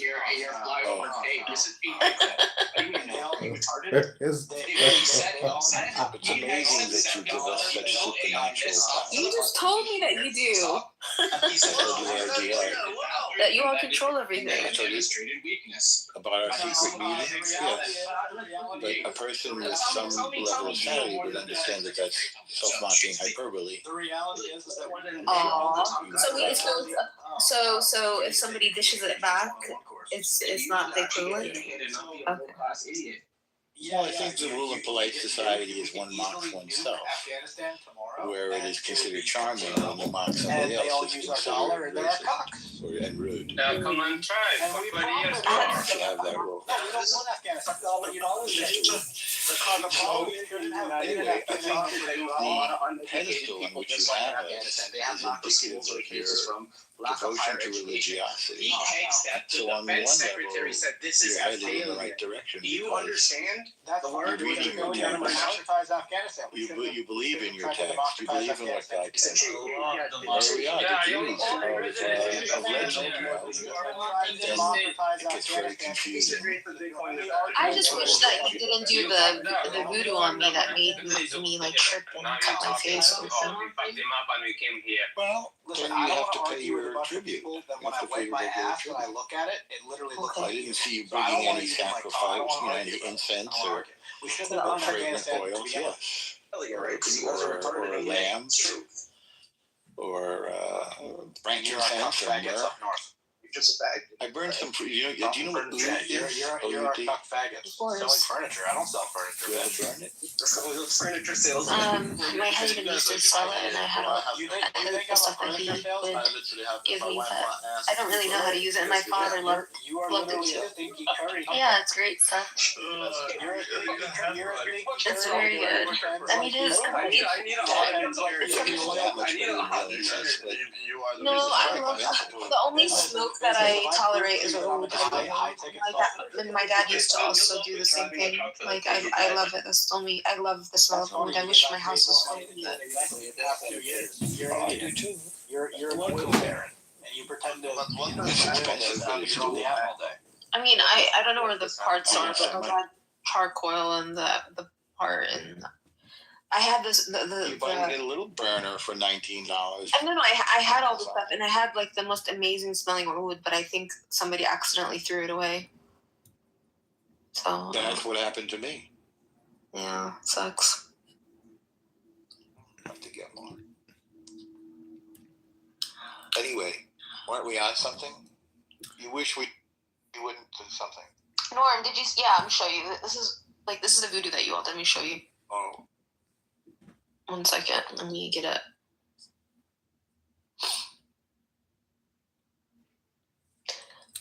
Oh, Elnorma, you got to see Max's dad's business. It's called Pronunciation Workshop, and he teaches a large percentage of his students are Muslims overseas that are learning how to speak American English.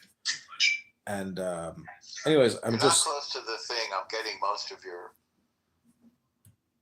So, Norm, why did you do this voodoo on me? PTR. I'm not sure which voodoo.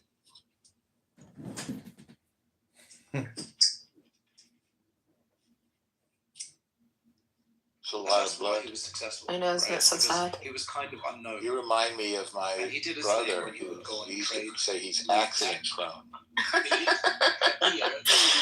It's so sad. I can't believe this happened to me. So that is one of the real Well, I example hope of it's I had okay. that not only once. I was maybe That's considered. I tried it the at least joke that twice. you play. It's like, Norm, why'd you do this to me? If I did it, it's When not this far guy is a from non-Muslim, he the was perspective of the proposal victim. That everything that's wrong is From the Jew? one evildoer. Yeah. Hmm. Okay. At the same time, you revere us because we're the people of the book, and you know who we are. We're in your book. You think about us a lot, often as the I think about Jesus. source of. Well, that's new for you, right? No. No. You thought about Jesus before? The fellow who shall remain unnamed? Who came up in my Insta feed? Huh? Why do you come in your Insta feed? Why do I come in here and what? I said, why would he come in your Insta feed? That's funny. Say again? You said he came into your Insta feed. I ain't going. Y'all can have this shit. At the end of the day, I know what I was laughing at. Are you just like trolling me right now? Is it? No, I'm not. Maybe Max, if you mute up, because I think you're feeding back into Max's open mic. Why would John? You want to mute Max? I said, why would he come in your Insta feed? Oh, it's weird. I guess because the Insta feed is reading my contacts from here. I'm seeing I got permanently banned on Instagram. What a surprise! You're welcome. I'm sure you had nothing to do with it. No, I control all the media. Exactly. But it's just weird. I have to write about this. This is a little bit like Jean-Paul Sartre's anti-Semite and Jew, like one can't exist without the other. Because you do realize Palestinians are Semitic people, right? Well, that's not a really meaningful term, Semitic people. Okay, speak a Semitic language. Don't say anti-Jewish. Don't say anti-Semitic, say anti-Jewish, which I'm not. Well, anti-Semitic has a particular meaning in the dictionary. It means anti-Jew. Then why not just say anti-Jew? I sometimes do, but also words have meanings, and I uphold their meanings. Yeah, words have meanings. Even if you don't understand them. It's like the word, there's no butter in a buttercup, and there's no cup either, but that's the name of that flower. So you could say, well, why don't you just call it flower petal yellow? You could, but that's not its name.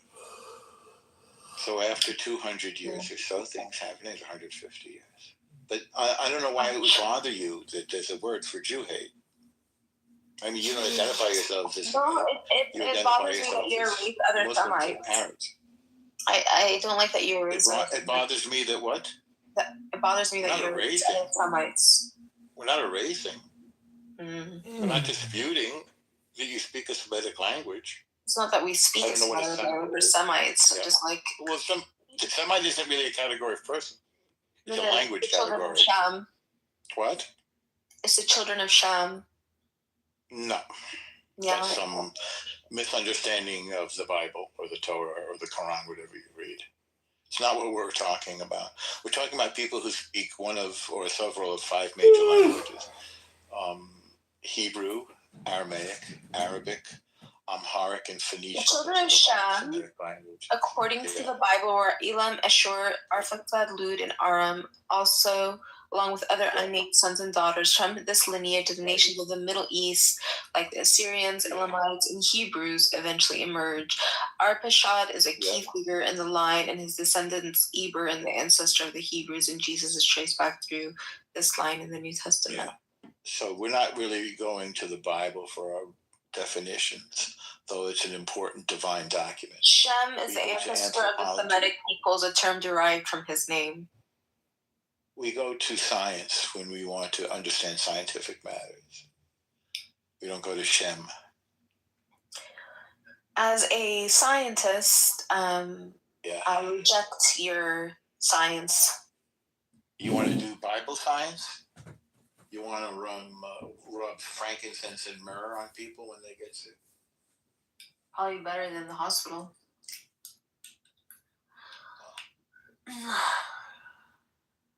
Hospitals just... You could just sacrifice. Okay, I'm putting Nora in the audience for a little time out. I think maybe she needs to take a couple deep breaths for 10 minutes. That's my suggestion. Well, I don't think you should just do that preemptively. Well, she's got her cut up, wounded face as her PTR. Can you hear me? Sort of. Testing. You know what's interesting about girls? They just want to be loved. Oh, Nord wants to be loved by Diego. That's her problem. I asked her question. We were playing the tarot game today, looking at tarot cards, and all her questions was, how much longer till I get to see Diego again? Does Diego still love me? Questions like that. I mean, and so part of the rules of my house was that she couldn't repeat herself. And anytime she repeated herself, I would, play the symbols. And I played the symbols multiple times. But it was a fun game, I thought.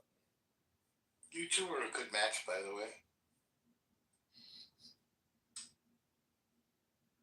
Because you have compassion. Did you read her Tanya? Yeah, we've read all kinds of books together. It's a good deal. She's a nice girl, but, I don't know. Maybe she's less programmed than even Buttercup at this point. Maybe she's less what? Less radicalized than even Buttercup.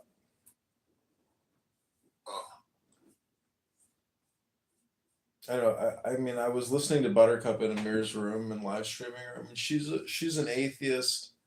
I guess. I mean, she doesn't even use the word humanist, but it's pretty pathetic the way she describes herself. Did you record it? Yeah. I'd love to hear it. Yeah, it's in. It might be in this room actually. Pretty sure it's in this room. Well, when this room ends, you can just go back and click on your profile and then listen to the Amir room prior to us speaking here.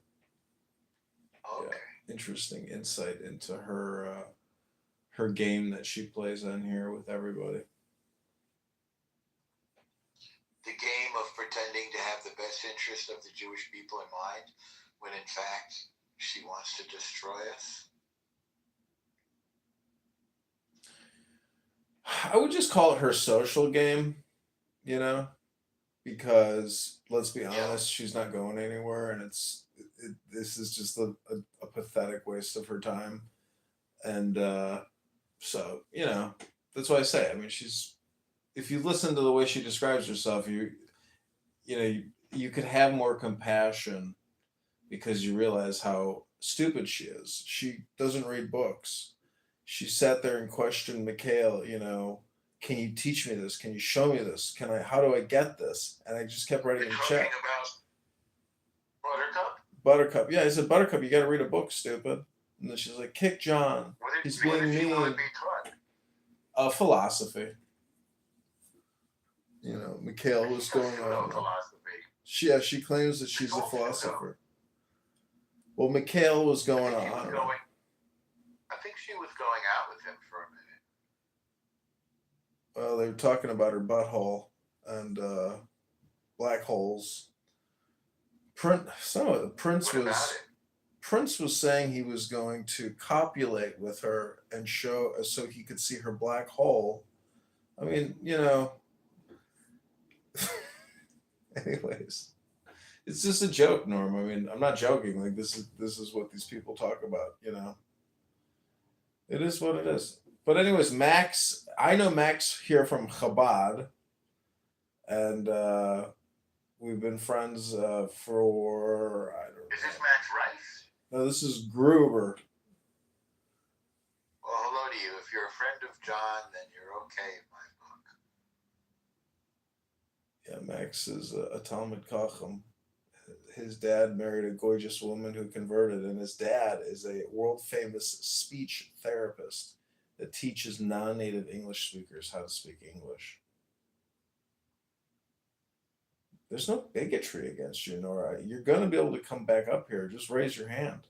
But I just put you in the timeout because, I felt like you could use. I think that was a little abusive. To put her in the Let goo? her back up because I'm curious about this picture.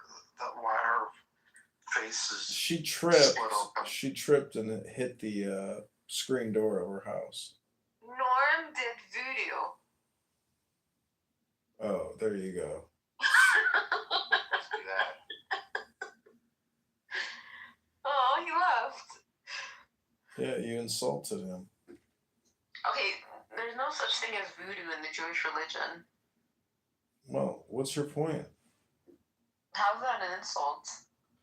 Because if you don't have anything nice to say, don't say it. I think you kicked him out. I didn't kick him out. He said, I'm out of here. Oh, I didn't hear that. Anyways, yeah, this catfish here, Max, tripped and cut her face on her door. I'm more of a scarfish now. At least she's got a sense of humor.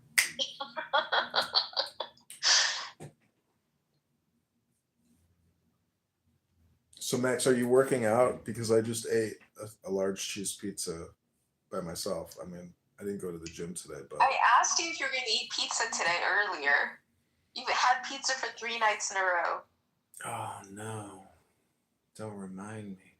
What did I eat for dinner? Oh, I had labana. What's that? Goat milk? You don't know what labana is? And you call yourself a Jordanian visitor. It's a dairy product, Lebanon.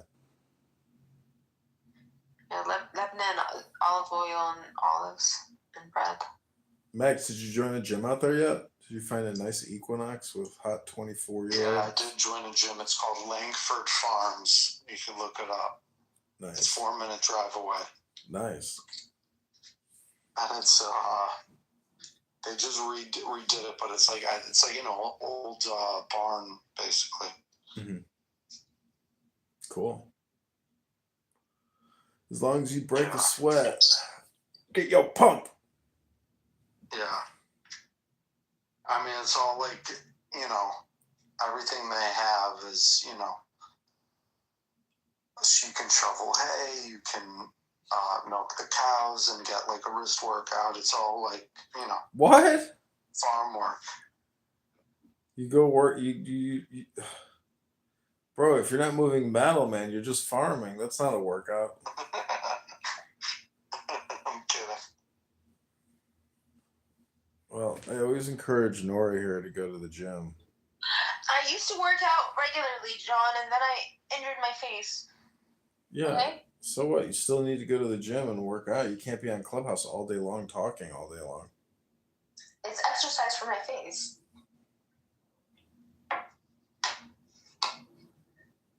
I don't mind. Okay, I'm going. Okay, good night. Talk to you soon. See ya. All right, bye. I don't mind being fat. No one minds being fat.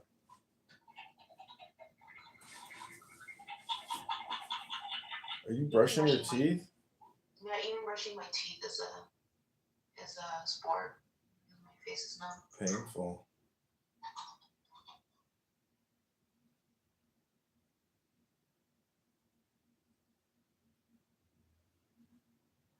Norm has me blocked. He blocked you? Yeah. Yeah, so many people watching. Oh. I wonder why.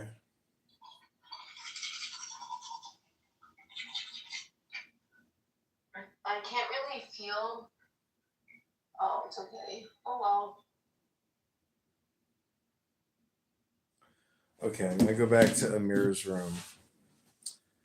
How did I do this here? Okay. Let's listen back into the terrorist supporter, Amir.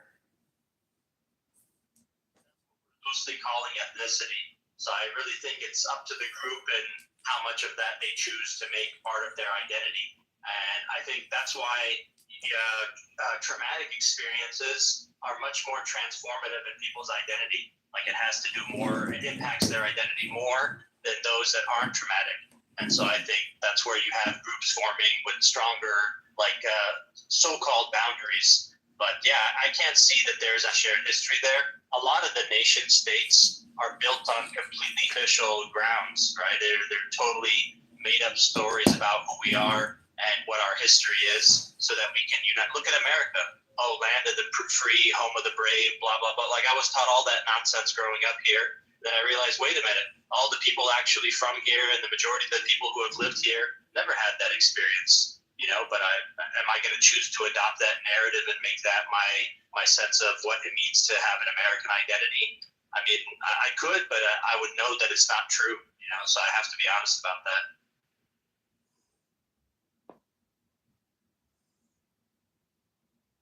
Thank you. That was really prescient observation. I don't even understand why the fuck do you guys care? Like Buttercup, I was saying that if 1 second, I'm so sorry. Are you talking to me, Prince, or are you talking to me? Everybody is arguing this stupid argument. I'm saying like if religion becomes like the prime factor for 1 second for the ethnicity of a certain people, right?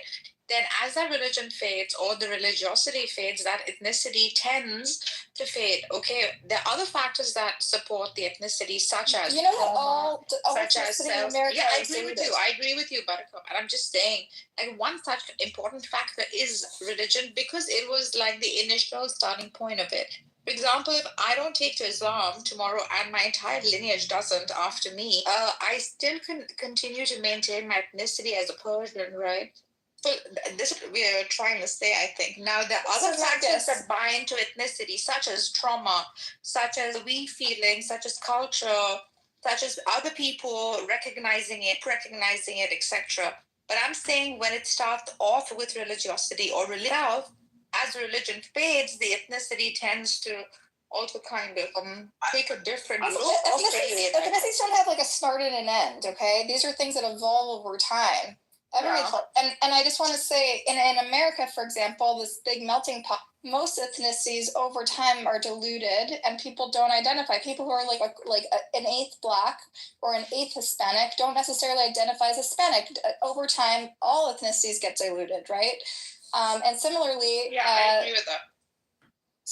But I think, Buttercup, one thing we're missing is that Nargis doesn't recognize that this Persian identity is something artificially created during the time of the Shah, right? It doesn't have like some deep roots. There wasn't like a living tradition identity. What she's referring to, man, listen. This specific Persian identity, if you ask what is it, it's going to be remnant of things that were created in modern times. There's not access to some culture and identity. We celebrate every year from like thousands of years. I know. I'm saying you got to look. I know a lot of Persians in different cities, right? Usually they are Persian because they're not Muslim, so they're trying to reconstruct an identity. But even there, if you actually talk to them, a lot of their language, right, is the Islamic language. A lot of their practices are going to be like tied to religious practices, but they're trying to create the separation. I'm not saying it's right or wrong. Like, who am I to say what's true Persian culture? What I'm saying is that you have to recognize also that a lot of things were created in modern times as a way to try to unify a group of people, really based on history from 5,000 years ago. We can't deny that. Well, Muslim, I'm gonna push back on this a little bit. So many Iranians nationality, when they call themselves Persian, it's not to say that we're not Muslim. The reason is because the well, at least in America, I can tell you in the 1980s with the Iran-Iraq War, and after the 1970s hostage crisis, the name Iran or being Iranian had a very bad stigma to it. But it's not because of Islam, it's because of, just as... You want to say we're not Arab. That's what we're the doing. good guys and we're the bad guys. No, we're saying we're not Arab. In the 1980s, Iraq was the good guy and Iran was the bad guy. Okay? So that's why Iranians call themselves Persians, is to get away from that negative stigma. And, we're like, a lot of us fled that country because of the rule of the Islamic Republic, and then we come to, country like America seeking a better future, and then we're called terrorists here. You know what I mean? It's such a bad, we put a lot of, that's one of the reasons. Second, when we talk about our Persian identity, it's way before, and I don't know which king you're talking about, but it goes back way further than that. When we talk Persian heritage, even people today that are practicing Muslims will often go back to the time of Zoroaster and refer to a 5,000-year heritage. So if you look at how we celebrate our New Year or the spring equinox, if you look at a lot of the traditions we have, they far precede the time where Iran or Persia was even Muslim. Okay, so yes, I know Taco, but let me give you an example, Taco. I'm understanding what you're saying, Taco. Here's the other example that relates. It's in the same way that Americans want to connect themselves to Roman history, right? Like there's this sense of, our identity traces back to this much longer tradition, the Romans and the Greeks, etc. Right? There's like Stoicism. A lot of people study this stuff, when they come from a European American background. What I'm saying is I'm not denying that the Persian existed far before, the Arab conquests and the time. Even Iran itself, that region, that went through several transformations, right? The fact that it's Shia now wasn't its entire history. What I mean, like, I understand the identity, the acknowledgement of what you want to call yourself. I understand that. But there is a culture, and I'll give you one, it's a silly example, but ask yourself how many Persians do you know that drive around in G-Wagons, right? And that it's connection to the time of the Shah rather than a connection to, let's say, some several thousand-year-old history. All I'm saying is that sometimes it's a little more superficial. Yeah, and it's usually because you're trying to create a new identity. And most of the identities, it's most of world identity today, especially the nation state identity, is completely artificial. Like it's constructed on top of actual tradition and culture in a way to formulate this thing that could unite a group of people. All identities. It's a way to organize ourselves. That was really smart, Taco. That was really smart. Like in America, it's like you read Philip Roth. You like Woody Allen. You have Woody Allen glasses. You talk with your hands. These are all like superficial things that make you Jewish. You become a doctor or a lawyer. These are all like kind of superficial constructs, which is just the way we like humans, as the human species, like to categorize ourselves, right? Yeah. Now, Muslim, I have a question for you. It seems I'm just going to take a guess here, but are you? Huh? Oh, how's it going? I did a little live show tonight. Are you swiping right on Hinge? Nah, I did a little live show on Christian nationalism. What was your topics about?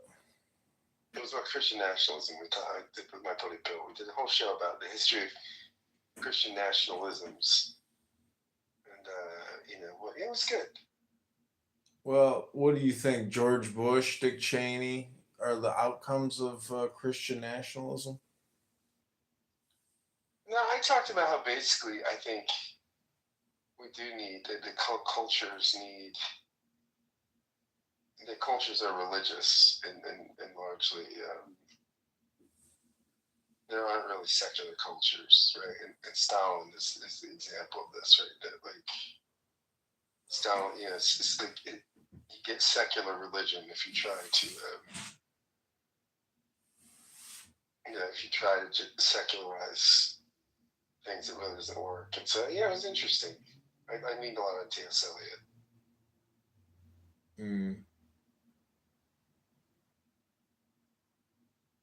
Yeah, it was fun. Anything that you learned? Identity. We had this Reconstructionist Rabbi respond test. He had a great thing about just basically how people feel threatened when their identity is challenged, and a lot of stuff we see is, it's some extremism, people feeling like their identity is not valued. I thought it was interesting. It was good. It was really fun. I have a clubhouse room open right now called Call the FBI. Report a mirror. 1-800-CALL the FBI. Nice. But anyways, yeah, my campaign marches on. But November 18th, we have 4 Did you like my hearings. intro of you at the room the other day? Yeah, it was good. I got kicked out of there today for claiming that Marshall claimed that he was a communist and a socialist. Yeah, you weren't in there, but I got kicked out, and then I spammed the Facebook Messenger chat with my donation link, and then quoted what Marshall said in a room, and Gary got furious. I love it. Totally worth it, though. Marshall is the dumbest, somewhat nice guy you've ever met. Not that much of a gentleman. I mean, he can go off on people, and he has horrible listening skills, and he's something's off with him. But I love when you said Stank and Rankin. yeah, that's what he is. He's stinking ringy. He's got fucking meth mouth. He's got fucking dry flakes coming off his lips, probably dandruff. Dude, you're pretty funny, buddy. You say a lot.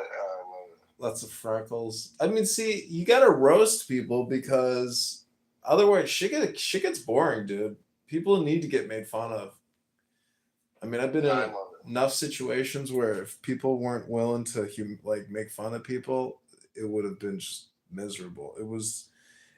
I guess that German term, Schadenfreude, taking joy in somebody else's misery or suffering or something. There's like some sick. There, like, comedy is a little sick and twisted, because you're laughing at somebody else's expense. Anyways, well, I'll be looking forward to watching your Christian nationalism. Alan Watts was always claiming that the Bible's a very dangerous book, and we have to be on the watch out for Christian nationalists. But they never seem to become a problem, unless they just blended right in. Wait, but I'm going to send you the link. I'm going to put the audio version up. I'm going to do a better audio than this, but here's the link to we got 26 views so far. That's not bad. This is a TV station filmed it. A local TV station filmed it. Oh, wow. Yeah, so this is their YouTube feed. Not mine. Was it tied into this guy's? Did this guy have a book or anything, or was it just No, it was just me and my buddy Bill who did this podcast. So we just we co-hosted it. We do this podcast together, my friend Bill and I, called Be Persuasive Words. So there you go, buddy. There's the link to the show.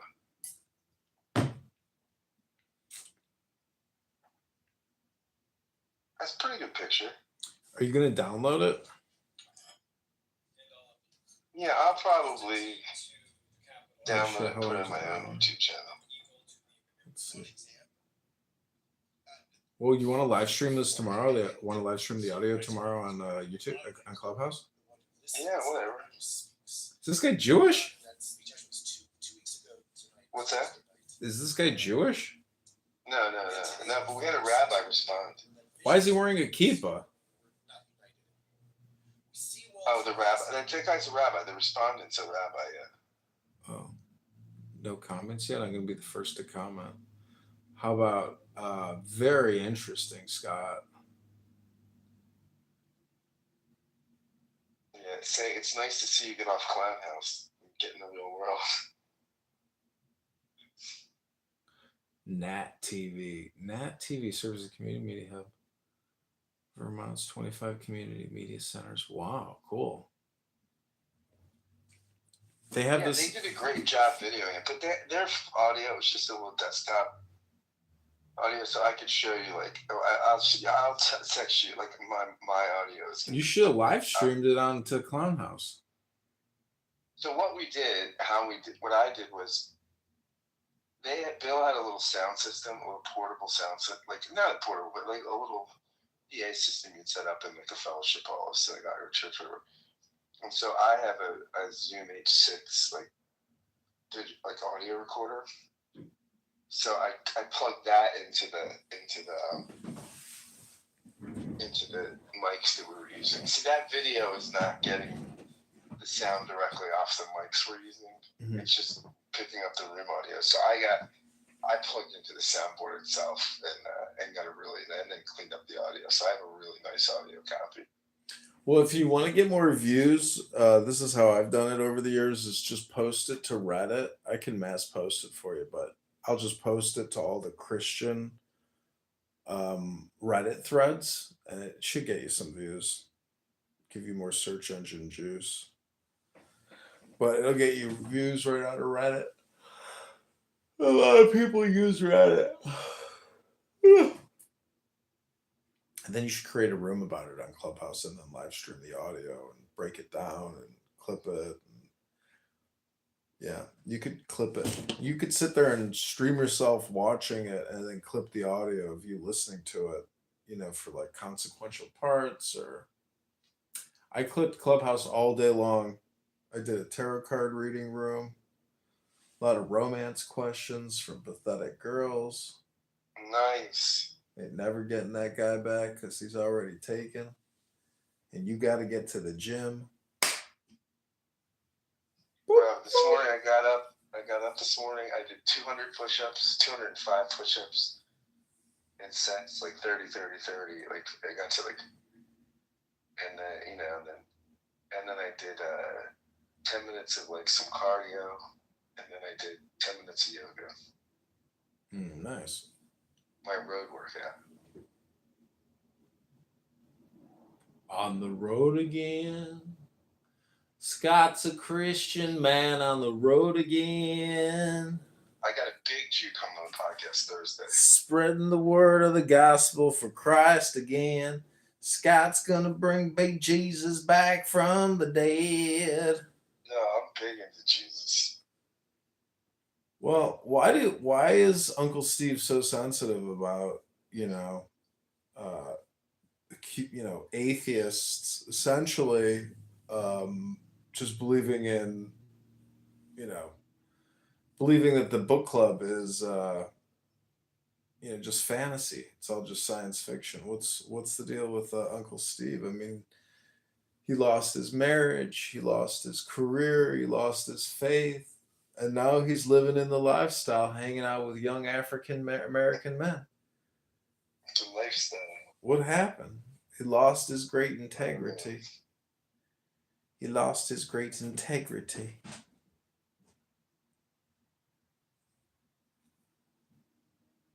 Well, I created a new house today called Uncritically Thinking.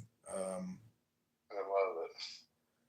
And I was live streaming Gary's room into it because people are like, what's his face, David or whatever? He's like, I'm voting Republican, but we have to do everything we can do to stop Trump and stop this administration. I'm like, what?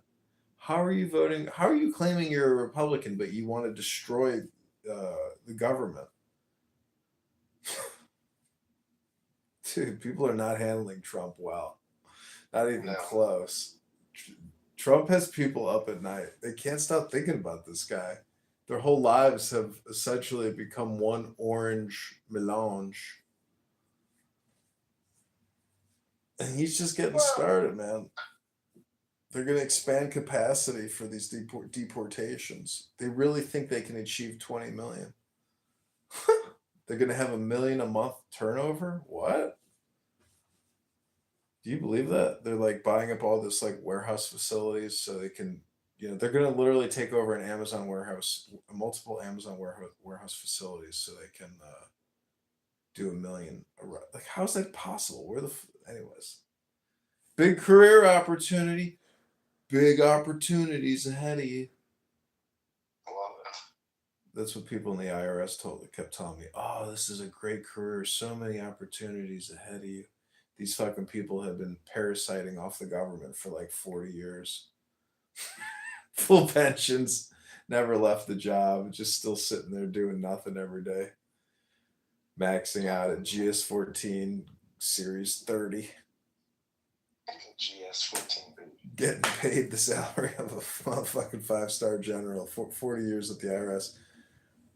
There was one guy, he was 96 years old working at the IRS. I was like, how old is that guy? He's like, oh, he's 96. I was like, that motherfucker is still working at 96? Oh my God. A GS65. He had been there 65 years. You know what the temperature is in Vermont right now? What? 28 degrees. Dude, you should be swiping right. Like, whenever I travel, man. I mean, if you're single, like, now's the time to do some fishing because you're that new guy and like the dopamine for somebody new is huge. So you have all these chicks in town being like, oh, who's this new guy Scott in town? Who's this new guy Scott in town? Swipe right, swipe right. I love you, buddy. It's true, dude. I'm telling you, man. I know. Miracles happen. You're a good dude, man. You really are. I'm looking out for you because I'm only telling you what I want. I think, my taste preferences or my aesthetic is, is pretty good. I've always had good taste. I love it, buddy. All right, buddy. Well, I'm going to head to bed. Okay, safe travels. Hey, buddy. I'll see you in the room tomorrow. Okay, hasta mañana, amigo. All right, pal. Good to hear your voice. Okay, take care. Bye.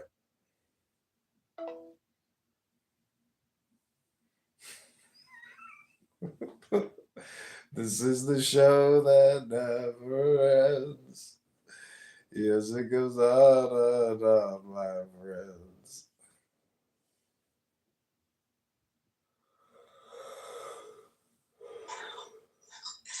Now I want you to just let yourself melt a little bit. Just.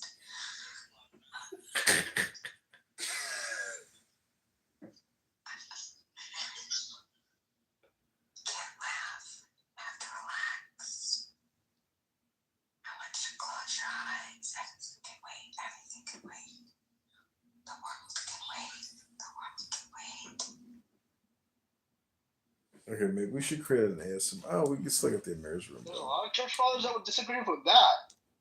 Especially, and here's the ironic part, especially the Alexandrian ones. Because the Alexandrian ones, being from Egypt, knew Egyptian history, and they knew that this shit didn't actually happen, right? So they came to the interpretation of, this must be like an allegory of some sense. Because they knew for a fact that 600,000 people did not leave Egypt and then go to Palestine. Like, that's just not possible. Right? So they came to the interpretation that this must be an allegory. This is not actually literally true.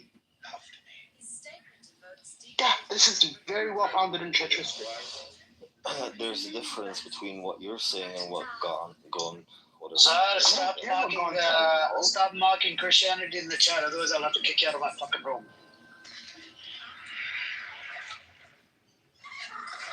I wish you would. Sure. Wallahi, Doesn't matter and a lot of Christians have a misunderstanding of what Christianity is. And honestly, I agree with all of I them. think Nargis should be a Christian because if you can't call Nargis was yourself a close enough, Muslim honestly. She's a native, but and say you don't believe the Quran is a divine word of God. yeah, man. Honestly, she's close enough. She's basically a Christian Muslim. Who? You. That's the early Why? stage. That's Nora's early stage. Because you're a Neoplatonist. How does that make me a Christian Muslim? Yeah, because Neoplatonism works better with. I want to hear from Samson. Neoplatonism is much older than Christianity. Samson, are you Christian? Yeah, it's older. Obviously, it's older. No, Neoplatonism is probably it's Platonism model, probably adopted by people before him. Like this is not new to the human family or human philosophy. No, it's not. Of course not. Yeah. Yeah, and that goes to show that Christian Muslim, right? No, kind of. But no, hold on. But that goes to show. Abides by like gradation or ultimate reality of things. Like Yeah, but that goes to show, Nargis, and I think you would agree with this, that we didn't need the prophets, right, to come to this conclusion.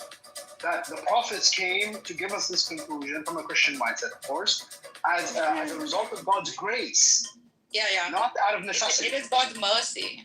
Yes, out of God's grace and mercy that He sent prophets to explain to us. I agree. Yes. The intermediary or the. But they were not necessities. I think me being a necessitarian, a prophet is necessary. Like a divine. Okay, so Plato was a prophet? Is necessary. So Plato was a prophet. Yeah, sure.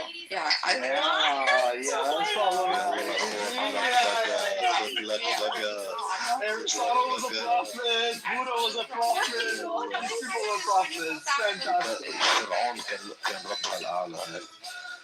No. Like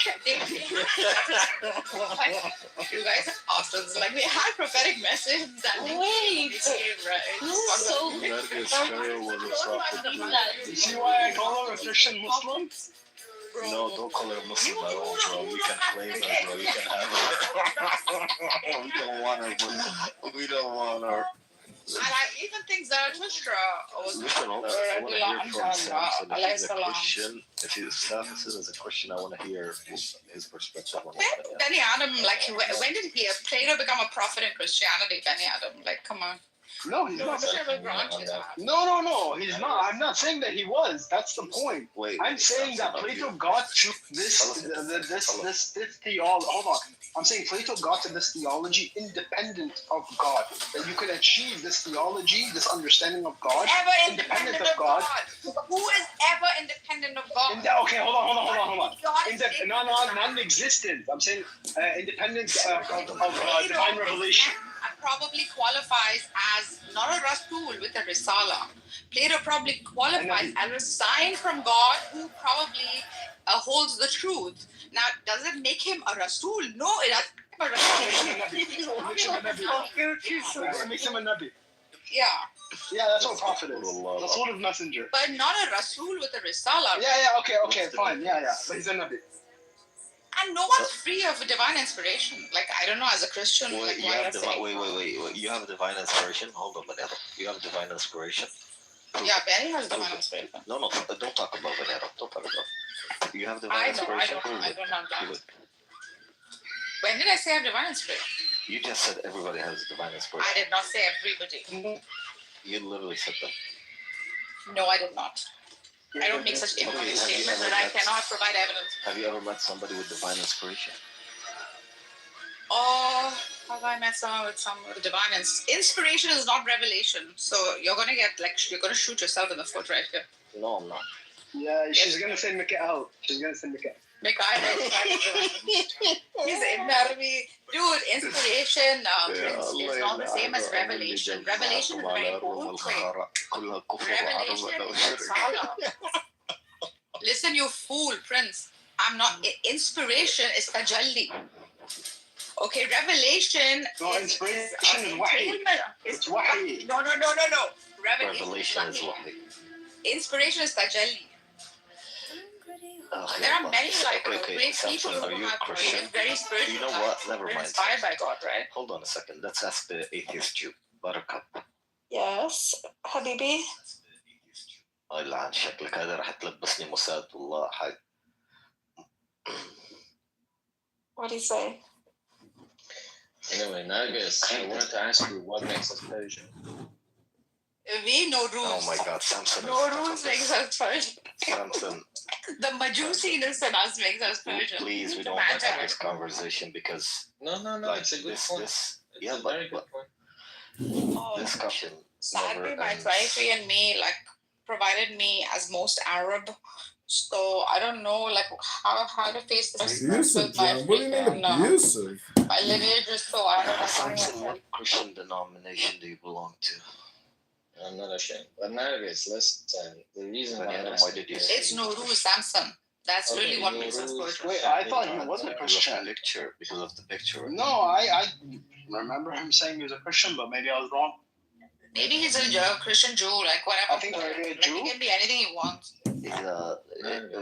What are those people called? The Christian Jews? Not Hebrew Israelites. No. Oh, he's not. God bless it. That Trump is actually playing, in instances, but I think they're actually playing three-dimensional chess here. I don't think too much talking, because I'm thinking about that in the audience as well. I'm like, well, they need that better surrogacy. Yeah, and his principle about fair democracy, he never forced people to be Muslims. Like, I love his story, to be honest. Yeah. Yeah, it's bad. I believe Aisha must have fallen asleep. Just because I'm on mute and I'm listening? Jeez. Long duration. I was just like, what's going on? When I met Sydney, she said, fuck you. I know what that. See that, boy. Well, I was offering earlier to what's her name, Elena. She needed some prescription drugs. And you know how cheap prescription drugs here in Canada, right across the border. Yeah, I have a long problem with Canadian drugs, so I'd rather not get into it. But okay, because I said it, whatever you need, I'm like, listen, I can pick it up here and just fucking put it in the mail. No, I understand. There was a time when I was taking a med from there, and when I started taking the U.S. version of it, it worked better. Actually, or do you think it was a placebo? I think it's the same ingredients by FDA. Yeah. There was placebos in the Canadian meds I was getting. Really? Yeah. That's pretty wild. Yeah. So I'm a little reluctant to do that after that. Yeah, me too. I would be in that case. Yeah. And this was by a big brand, by a big pharmaceutical company, like Pfizer. Dude, it was like one of those mail-in, like they mail the script to your home kind of shit, but straight from Canada. But was it generic brands or was it original? Generic. One was an original. And was the original good, or you still felt the the same original way? Was the placebo. The original and the generic ones were working, huh? Yeah, that's interesting. I would have thought opposite. That's what I'm saying. It was trippy, bro. Like, here's what happened. It took a week, and I'm like, something's wrong. Like, I just felt something's wrong. So I went to my fucking pharmacist back in the day, and I said, Gary, it feels wrong. He goes, let me check something. And he looks and he goes, you're taking a Canadian script, aren't you? I go, yeah. He goes, hold on a second. And he gives me the dosage for the day. Right, Rafi? Like a sample, basically, before you purchase. He gave me 2 pills. He gave me what I needed that day. Okay. He said, take that. He gave me water, gave me the cup. Boom. Shit was working. He goes, I go, what the fuck is going on?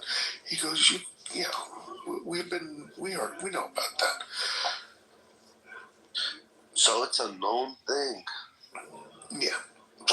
Wait. I really got to know this. How are you on your first name basis with your pharmacist?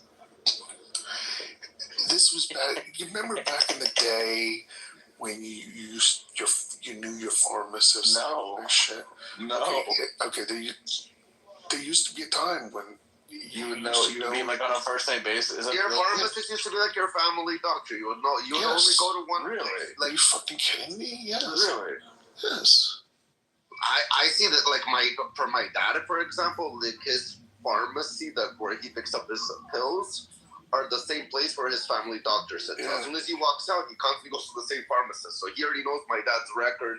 He can contact my dad's. I go to a small. I go to a small pharmacist.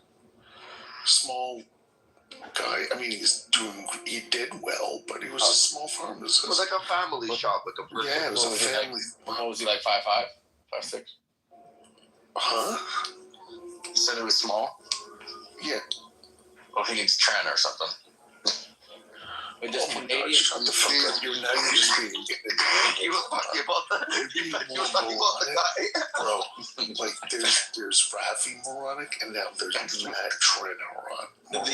Wait. Are you saying the Canadian, like, their scripts are, like, not as much? What were you saying? Bro, I took my pharmaceuticals, like, from my head, and anxiety and shit, and it was not working. I'm like, something's off. He goes, what's wrong? I go, I'm not happy right now. I'm not me.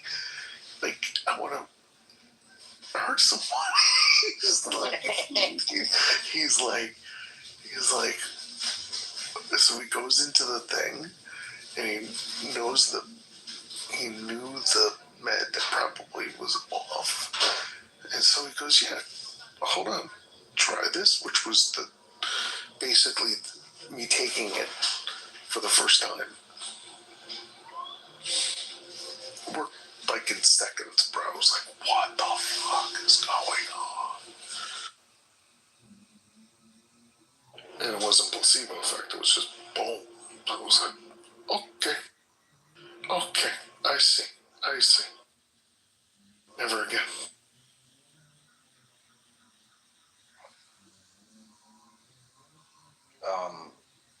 Seth, I'm a certified speakerhead.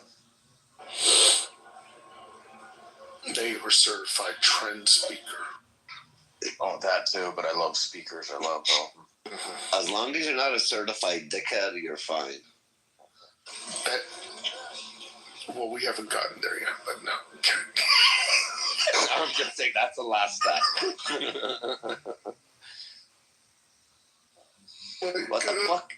What the fuck is trend? I heard it somewhere, and I don't know if it's horse steroids. No, then guys take it.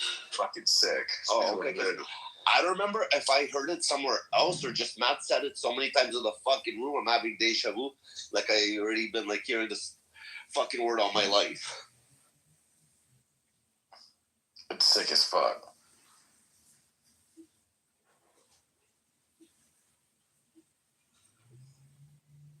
I'm going home for the holidays, and I need to fit every single.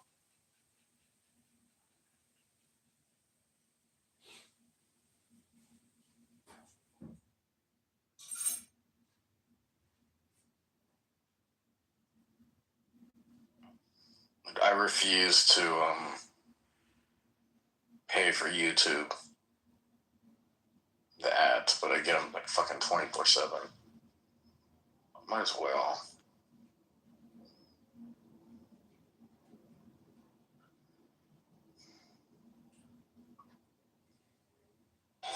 So are you gonna go gamble?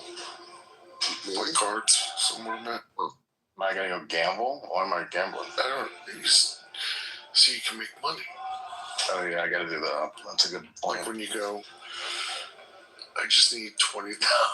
Give it back to you. Like, yeah, that's how it works. Right. That one. Yeah, I'll tell you what.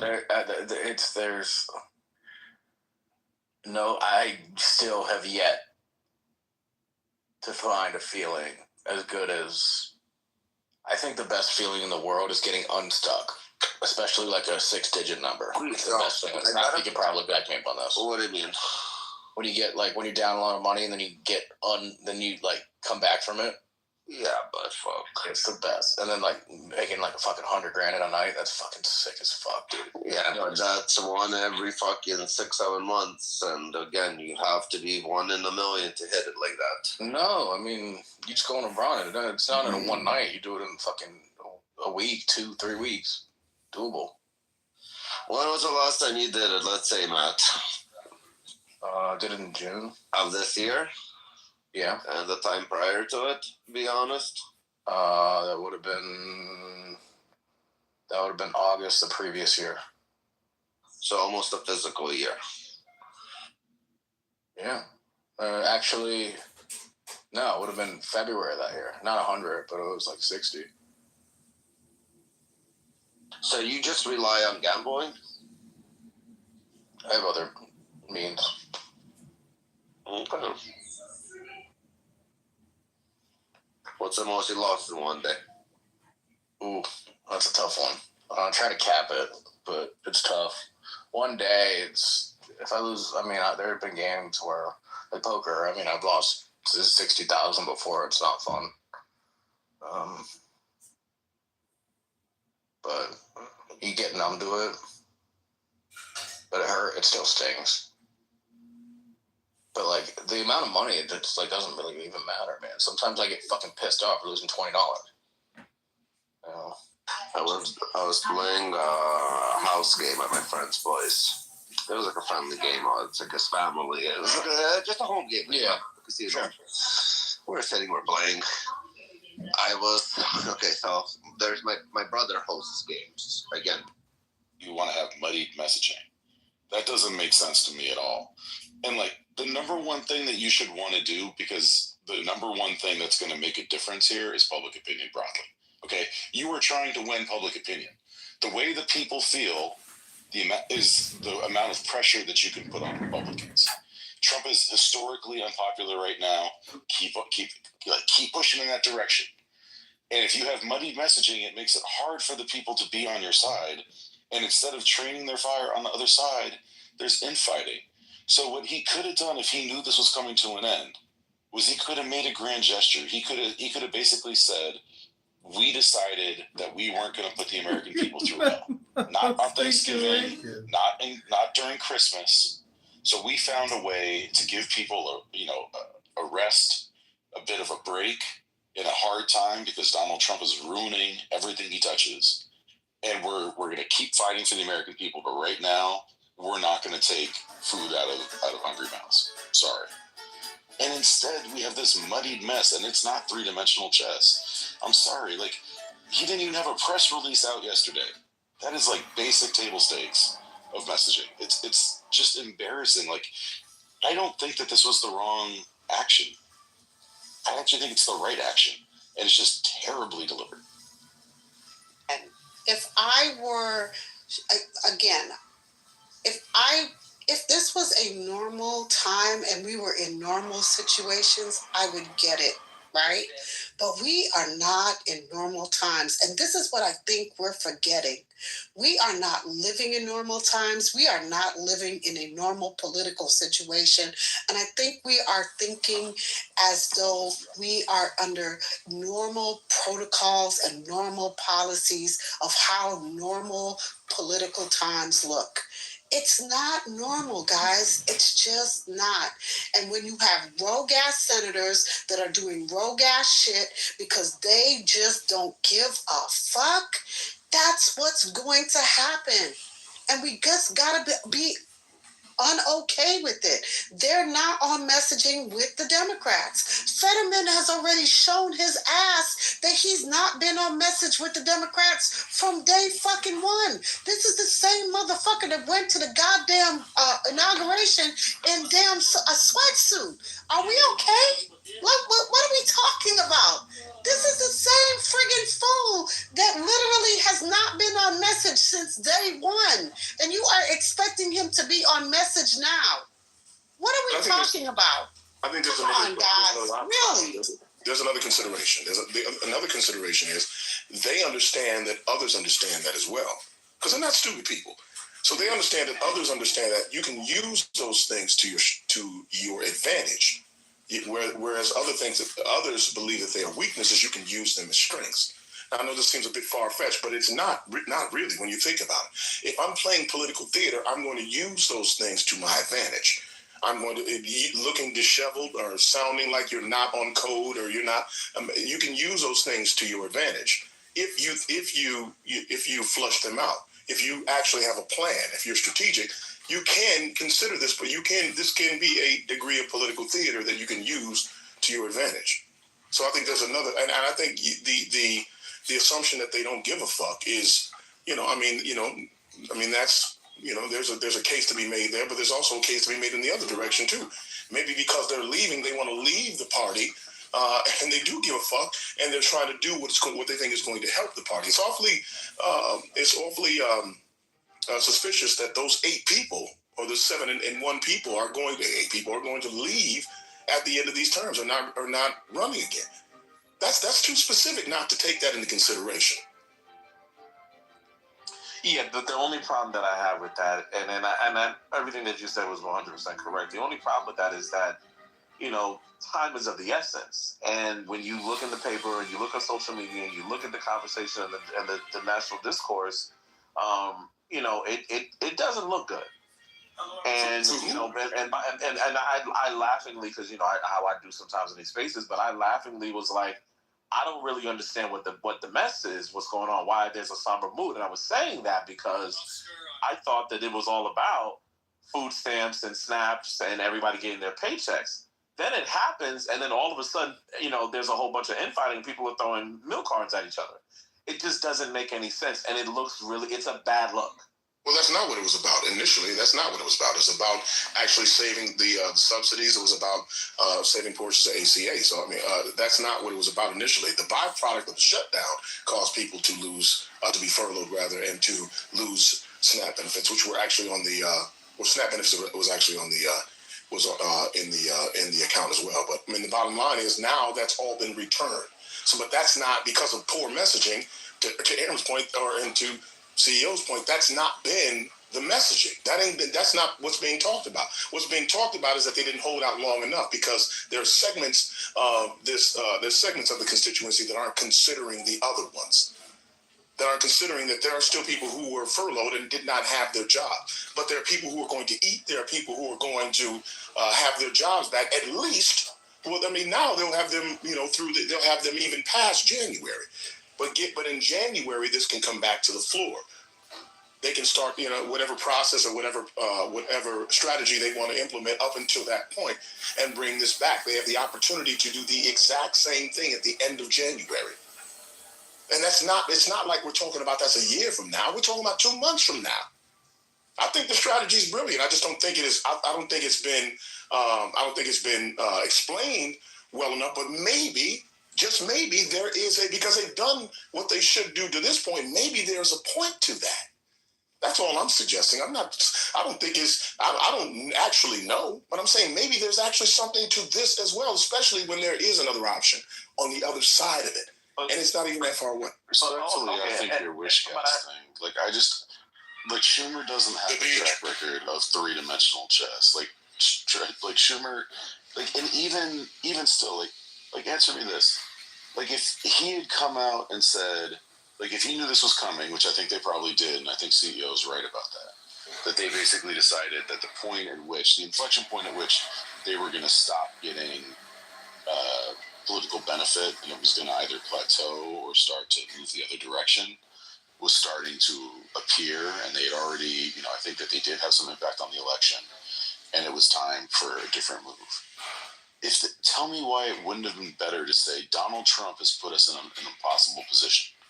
Either we let the poorest Americans go hungry leading up into Thanksgiving, federal workers not have paychecks to be able to make their mortgages and car notes and everything else, or we hold out for healthcare. It's an impossible choice, and I want you to know that this impossible choice is because your president doesn't love the American people. But we do, So we've kicked the can down the road. We're going to fight another day. And like, how would that kind of messaging not be better than what they just did? That can be true. Everything that what you just say can be true. And that's where I disagree with Quinn on the very last point that he made, because I turned on my TV and everything that I saw on social media, it was the conversation and what I heard from people on the Democratic side, whether it was Hakeem Jeffries, it was SNAP benefits, and it was people getting their paychecks. That was a main talking point in the conversation, and that the Republicans are holding it up. So now, we waited for it. We waited all this time for that. You guys come back to the table. You're not able to get anything other than anything in your favor, and then on top of that, there's infighting and there's all this other stuff. None of this makes any sense. But there isn't. But they did get something. They got furloughed workers back, and no one is going to lose their job, which wasn't the case prior to that. There was talk of people losing their jobs permanently. No one's going to lose their jobs. SNAP benefits have been returned, and you can still make the case for the subsidies and ACA at the end of January. But the question is that why couldn't we have done this? Do you think what I said if we didn't get anything else, what they did? If we didn't get and that's the thing. If you didn't get anything else besides that original thing, my whole thing is we could have not wasted all this time, and you could have did this weeks ago if you weren't going to get any other concessions that you were quote unquote demanding. They could have done what? Instead of wasting all of this time, you could have. It wasn't wasted time. It's that you have to consider that this is theater to some degree. I don't know why people think that they're beyond this. This is strategic. I don't understand how that gets lost on people. Yeah, so I mean, the thing that Mike is obviously missing is that there was an election. One of the things that they got out of this, What are you talking about? Right, but there are people that are going to say that you guys are paying. Stop. Quinn, I really would, just out of curiosity, I wonder if you think what I said is not better messaging. No, I listen. How the Democrats played it. I would say on the surface, yes. If, and this is a big if to my own admission, if they're not playing chess in some way, maybe this is wishful thinking on my part. There's nothing that would suggest that this would be the case. But I mean, again, I can't see. Well, I can't see that they wouldn't fumble this heavily. But yes, to answer your question, your messaging is absolutely better. And I've not seen, and to be fair, I don't watch much. I read a lot more than I don't watch the news shows and stuff as frequently as I used to. But yes, your messaging around that would be better. I just think that they know that, considering what all they have gained, at least in this small amount of time. Why would you fumble this, without that understanding? But I also think that, again, it may be strategic. I just can't help but think, and I don't know why I think that, to be fair, but that is strategic in some way. It would have to be. And maybe that's it. Maybe not doing so and allowing that to circulate the way that they have is somehow a distraction in some way. I don't know. Maybe I'm thinking more strategic than they are. I really don't know, to be honest. I mean, I hope you're right. I hope I'm right too. I hope there's 34-dimensional chess going on, and I'm going to be blown away. Honestly, I've been kind of busy and not watching the news as much, and so if anything, I've got more distance from this than I normally would. But to me, it's just being someone who, in this moment, is more of a casual consumer of news, more closer to the average American than where I'm usually at, which is a massive politics geek. The stuff that is breaking through looks like Democrats in disarray yet again. And I don't understand how they're not spiking the football right now. And they can spike the football in a way that forces the Republicans to either show exactly who they are, which are the American people, who were doing all kinds of terrible things and continue to do all kinds of terrible things, or they have to relent and come back into some level of mainstream where we don't let Americans starve and we don't let Americans pay double for their health care and we don't force federal workers into terrible situations and so on and so forth. Like, I don't understand how this is hard to see. Like, I'm not that smart.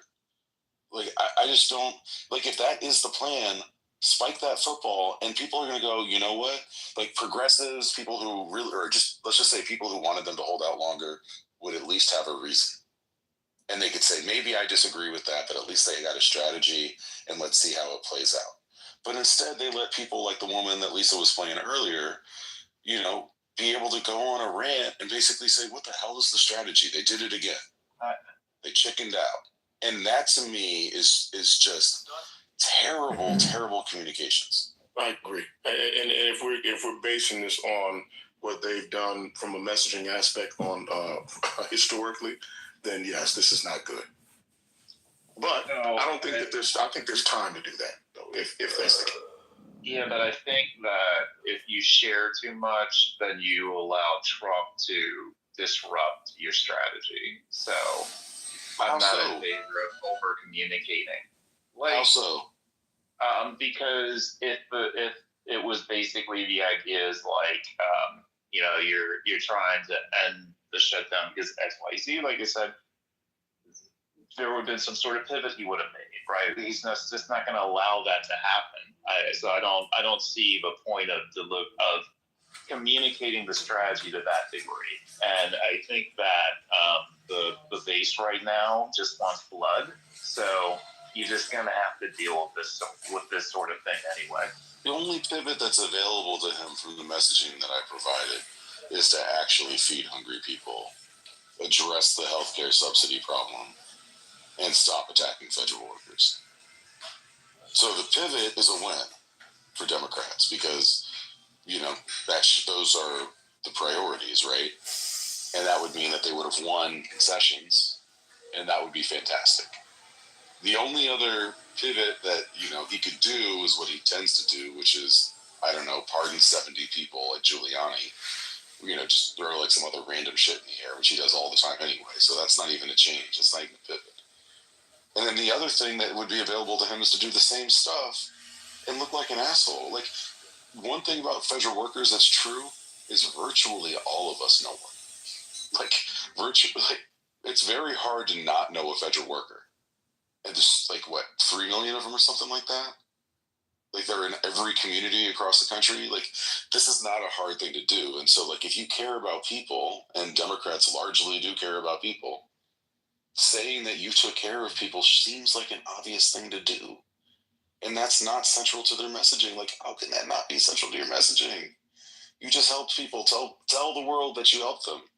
I don't understand. Because, like, it's not even political theater because you did. Like, you literally did take pressure off of people who didn't deserve to be harmed. Why wouldn't you say that? Because the question that some people are going to rise, even though you're right, is why did it take 40 days? Because you had an election. So we were playing politics. Of course. What else do you think it would be? Yeah, but you don't want to say that. That's the point. You don't want to come out and say that. Right, you don't want to come out and say that. Playing checkers and you're playing chess right now. Yeah, but it's also that the conditions also changed, right? Like, there is a congressionally mandated fund for SNAP that in the event of a shutdown is supposed to be tapped into because Congress agreed that starving people during a shutdown is bad.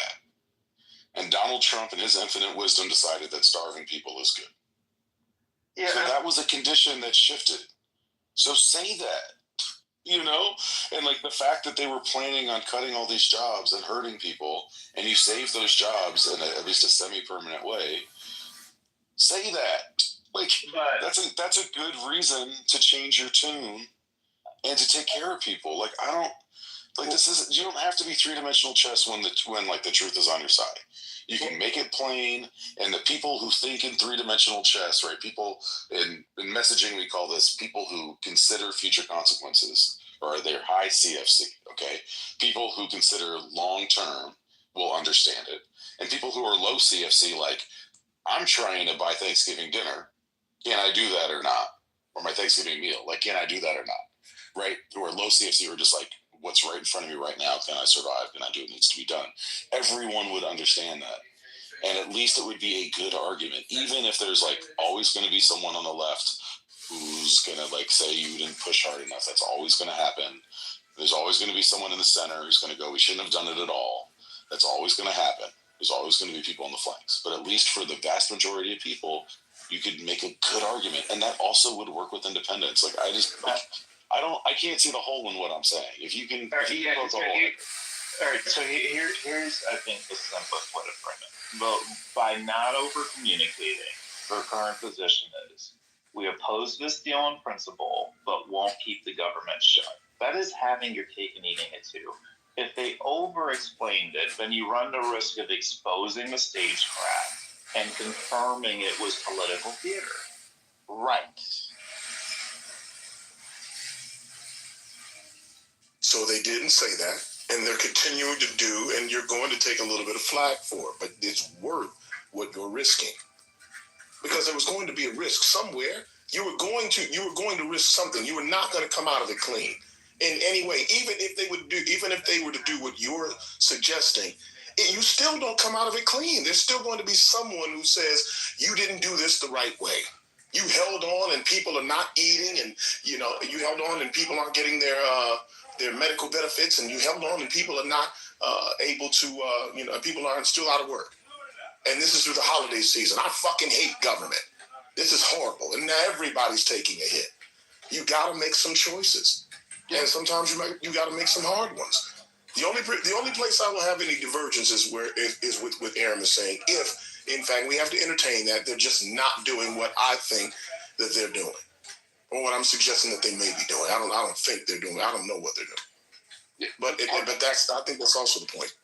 But part of the problem is that their quote unquote stagecraft was exposed. Namely, Hassan coming out and saying that he knew the whole time.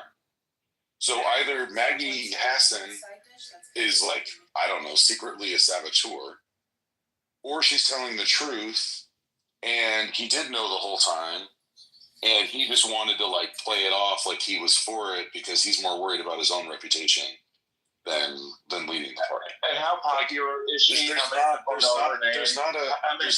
Oh my God. Like, it's not a good look. It's not a good look the way that he did it. Like, he hasn't even put out a press release. Like, he hasn't even tried to frame it himself. So just the simple fact of like the way messaging works, particularly in today's day and age, where if you're not pushing the message or being like someone else is, and it's not going to be to your benefit, like just that alone is a mistake. It is a mistake in today's, environment to do that kind of stuff. And this is the thing that I don't understand is, yes, you're going to have some people complain because there's a lot of human beings in the US, there's going to be human beings who complain. But if you keep most of your people together and you build political will because people understand what you're for, you can actually build real sustainable power. And the problem with the way Democrats have done things, and this isn't even a left or a right thing, right? This is a stylistic thing, not a policy thing, is that they're constantly acting like they don't need to worry about that like gut reaction to the politics. And the gut reaction is actually what matters most, especially the way politics is done today. And so they should have people who like gut reaction are like, yes, I get why they did what they did. Because I've got a federal worker in my life too, and I don't want them to hurt. Like, that's not hard. There, can you see it? It's there. It looks wrong. My brain can't quite get a handle on the movement. I'm used to seeing how. Now, I'll also say this. It's also not too late for them to do this. Like, the one thing that is true is that they do have time. Another thing that's true is that the Republicans aren't going to change anytime soon. Like, Donald Trump is losing his shit. Like, he's losing his marbles. Like, that guy is falling steadily into some kind of decline, some kind of sundowner or something. I don't know what's going on, but it's not good. And the Republicans are all sitting there like shell-shocked trying to figure out how to like stay on message when the message is not something you can stay on because it's rambling. So, like, this is still available to them. Yeah, no, I do agree with you that. I think in a few days, communicating it may make sense, but not so close to it. I think where you're going a few days from now would be fine. I mean, but then you've now let the Bernies and the AOCs and even the Mikey Sherrills, right? Like, it's not just the people on the left. Like, you've got Mark Kelly, who is a very by-the-book, buttoned-up dude, not able to answer a question straight about whether or not Schumer should still be the leader. So you're putting out different messaging that feeds into the Democrats in disarray messaging. And another thing that they could have done was, when Schumer realized, and I said this last night, but or maybe 2 nights ago, I don't remember when it was, but like, if Pelosi's in charge and she knows that her caucus isn't going to hold the line, I bet you anything she would have had 25 votes for this, and a much better claim. Like, hey, we're going to lose this, right? Like, we're not holding the line anymore. Like, 8 people are out. So we got 2 choices. We can have 8 people do it and we can fight each other, or we can have 25 people come out and say, we're doing this intentionally. And we got the best deal we were going to get, and we're going to get another deal in January. There's a huge difference, though, between Schumer and Pelosi. Schumer, one's good and one's shit. No, not that. Schumer is never going to be louder than Bernie and AOC, etc. He's never going, like, if he's competing for messaging, he's always going to lose 100% of the time. So he is better off letting them say what they're going to say and getting all that out and trying to win the long game on the messaging, right? So have a narrative end of this week, have a long-term, but let them go ahead and get all their stuff out. Because he can never win the message on it, whereas Pelosi could. Pelosi could always win the messaging in the moment.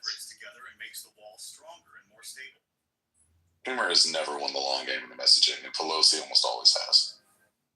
Because she actually has, like, real political instincts. Like, she understands the way the winds are blowing, and she always understood that when she had the votes, she would act like she had the votes, and when she didn't, she would act like she didn't. And she knew where her people were, and she established enough trust and enough consistency that her people were willing to, like, sit down and shut up when needed, right? To trust the process and to understand that she was doing the best that she possibly could. And Schumer does not have that confidence because he's a shitty leader. He's not good at it. Like, when you hear him speak, half the time it doesn't land. It doesn't make any sense. He's got negative charisma, and Pelosi wasn't a good speaker, like, in terms of, like, her oration, right? Like, she wasn't charismatic. And I just don't understand, like CEO, you're in comms, right? Explain not putting out a press release. I think the strategy was allow them to get it out of her system. Because whatever you're going to have is just going to get slammed and terrorized. So sometimes the most effective thing to do in crisis communication is literally to say nothing.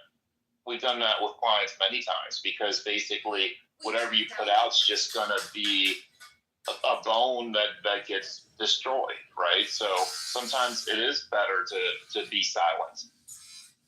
So you think in this case it was better to be silent? I think in this case, you're going to get Bernie and all these people with all this stuff out of her system. And if he has, I'm now making an assumption, if he has a long-term communication strategy, he'll be better off playing that game than having tried to compete in the moment immediately. Yeah. But again, that's a big assumption. Yeah, I disagree with you. And here's part of it, right? So Bernie has been consistent for, if anything, his entire career. Like, Bernie has been playing the same note for 40, 50 years. And that note is that he's for working people. And if Schumer had come out and said, whether we're talking about Bernie on my left, who's been a stalwart fighter for the working man his entire career, who, I'm saying this to you, my friend, there were a lot of working people who are being hurt by the government being shut down. And while I know you might not agree with this choice, know that I'm doing it because I'm aligned with you. That would have been good. Bernie would have at least could have said, at least our values are the same, even if our tactics diverge. And that would have been so much better. And he could have said the same thing with people in the center. Because, like, if Mark Warner and Tim Kaine aren't on the same side of something, you got plenty of room to talk to both the center and the left. Bernie would never do that. Bernie always wants to put Democrats' heads on the stake, just like a lot of you guys on the left. It's always the Dems' fault. They don't have a backbone. If they would not have shut the government down and just gave in the beginning, there would have been a problem. We knew the Republicans were not going to move from their position because they do not care about American suffering. And so the Dems decided that they were going to play this out to the election. This has happened where they have sent these 8 or 6 senators out there to open back up the government so they could continue to fight while staying on messages that they did not consent to this deal, because had they done what you said, Your Honor, people would have still called them spineless. If you're not listening, people are saying that American people wanted to continue to shut down, regardless of what the consequences were for federal workers, for SNAP benefits, or anything else. They wanted the government to stay shut down. So had Schumer came out and said exactly what you said, everybody would have been doing the same thing you're doing now, saying that he's feckless, he's spineless, he just gave in to the Democrats, they're not going to do this. There is no winning for some of the Americans for Democrats. It doesn't matter what Republicans do, they're going to turn their ire to Democrats every single time, regardless of what decision that they make. Instead of having rumors about Republicans don't care about American people, they would have allowed the government to stay shut down. Instead of negotiating with Democrats, we're having a room about Democrats are whatever, or they lead us astray. They bamboozle us. They give us nothing. They don't have a backbone. All those things. This is what happens constantly. So I agree with MAGA when he constantly says, if I was a Democrat, I would do nothing. I wouldn't care anymore either. Because what do you get for caring? You get the same shit that you get for not caring. They get more iron than fucking Republicans at this point. It's just so exhausting to hear about what Democrats did wrong every single time, yet nobody tries to run and do anything different. Because most of the time, the people who have all of this ire for them, they would be doing the exact same thing. The exact same thing if they were in these Dems positions. Well, I don't believe any of this stuff that people are saying at all. They just say things because they, first of all, again, like I say this 100% every single time, the people that are normally talking, like the gentleman in the chat, don't have a fundamental understanding of government in general. That's where it begins and ends. So the things that come out of their mouths are emotional more than sensible, because you don't have any sensibility to select from, because you don't have any information you don't know. So the only thing you're going to hear from people like that are emotional things, because they don't have any information to pull from. So I don't expect to hear anything different from them. So I mean but it's disheartening, but it's not without a degree of anticipation. So you think, Your Honor, that if Chuck Schumer decided to join the 8 or even led the Democratic Party together to reopen the government with the deal that they have, right? And communicated that they are opening it because we have to think about the workers, people would not be dragging him even harder than they are dragging him now, even though he voted no, and there are reports that he tried to stop it and couldn't stop it. Like, come on. I agree 100% on it. Like, this is ridiculous. Yeah, well, the scenario you presented isn't the scenario that I'm suggesting. I didn't say he should have voted against it and also said he was for it, because that doesn't make any sense. It doesn't make any sense at all. What I'm saying is is that it made sense for Democrats to relent in this moment. I actually agree with the tactics of opening the government. I actually think that this is the right moment to do it. And the pain that was coming around the bend was going to be like intolerable, both in terms of just the material impacts on people, and also that the political impacts were probably not going to redound to Democrats' favor, and certainly not in a way that would be worth the pain that people were going to have to go through. Given that, yes, he would have still received smoke from someone. I just literally said that. I don't know if you were in the room or not. He absolutely would have received ire from people. That's absolutely true. But I absolutely believe that if he had gotten 20 Democrats to vote for this, and I'm not saying 20 Democrats were going to come together ahead of time, but once it was clear the writing was on the wall, he absolutely should have pivoted, because it was going to happen anyway. So at that point, the question is do you want to have political infighting where literally his own caucus is at each other's throats in the media, or do you want to have a principled stand? Like, that's the choice that he made. The choice is he didn't take principled stand. He took infighting. No, and that's the choice that he's made over and over and over again. No, and it's why he's not a Nancy Pelosi. To sacrifice Democrats who would have to face their constituents back at home who don't understand what's going on and would have had some type of visceral reaction to them voting yes. Had the ones who were not, who were up for different elections coming up, or who had a seat that might have been in jeopardy, voted yes, that would have been political suicide for them. So the best thing that he could have done was allow them to vote no, so that they can take cover to say, I disagree with us opening up the government because that's what the people want to hear. Exactly. It just doesn't make any sense for people whose seats were up or could be up in the future to then vote yes, when we know that the majority of Americans at this point only cared about them, quote unquote, taking a stand. That's all they cared about. So the vast majority of, it's about 2/3 of Democrats aren't up for re-election right now. I'm saying they, at some point. And then you throw in retirements on top of that. And most of them aren't in competitive seats because we don't have a lot of competitive seats, period. So there's plenty of other people who could have, like I said 20. I didn't say the whole caucus. I didn't say 40. I said 20. Right? But there's no need to risk any of them, is my point. None of them are risked.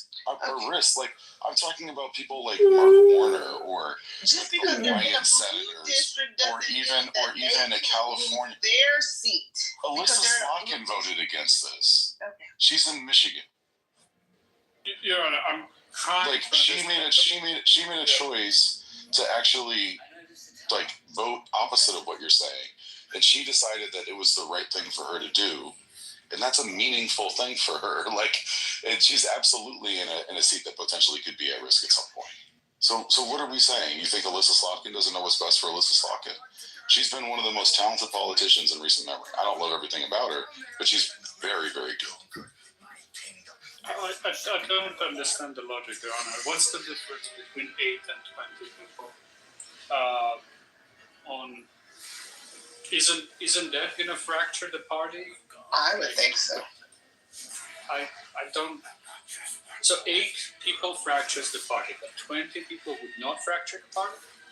No, with the problem, like, I really am getting tired of you strawmanning me. Like, first off, we've been on here long enough and friendly enough for you to not strawman me with, like, I didn't say, well, you're literally, okay, let me explain the strawman, okay?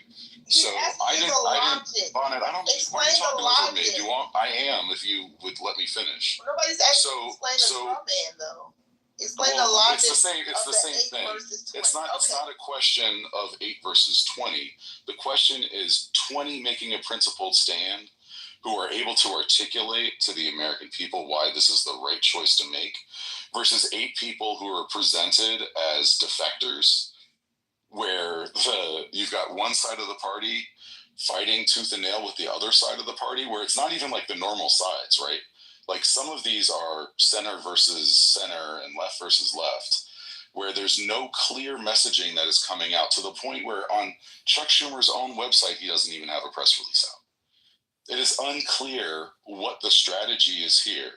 And you've got a whole bunch of amped up Americans who are like out in the streets, who are like trying to make change in their communities because they're fed up with stuff that's going on, and you're not leading them. So what I'm saying is the question is leadership versus not leadership. And what he did, where apparently he knew, but also was against it, but maybe tried to fight it, but muddy, is not leading. And so it looks like Democrats in disarray. And what I'm saying is like, even if it was 8, okay, and it wasn't 20, and at least he said, this is the choice that we had to make, that would be better. The messaging on this is what stinks. But I don't agree that would be better. I think. Okay, make an argument for the messaging that he's doing right now, Bonnet. Let's hear why this message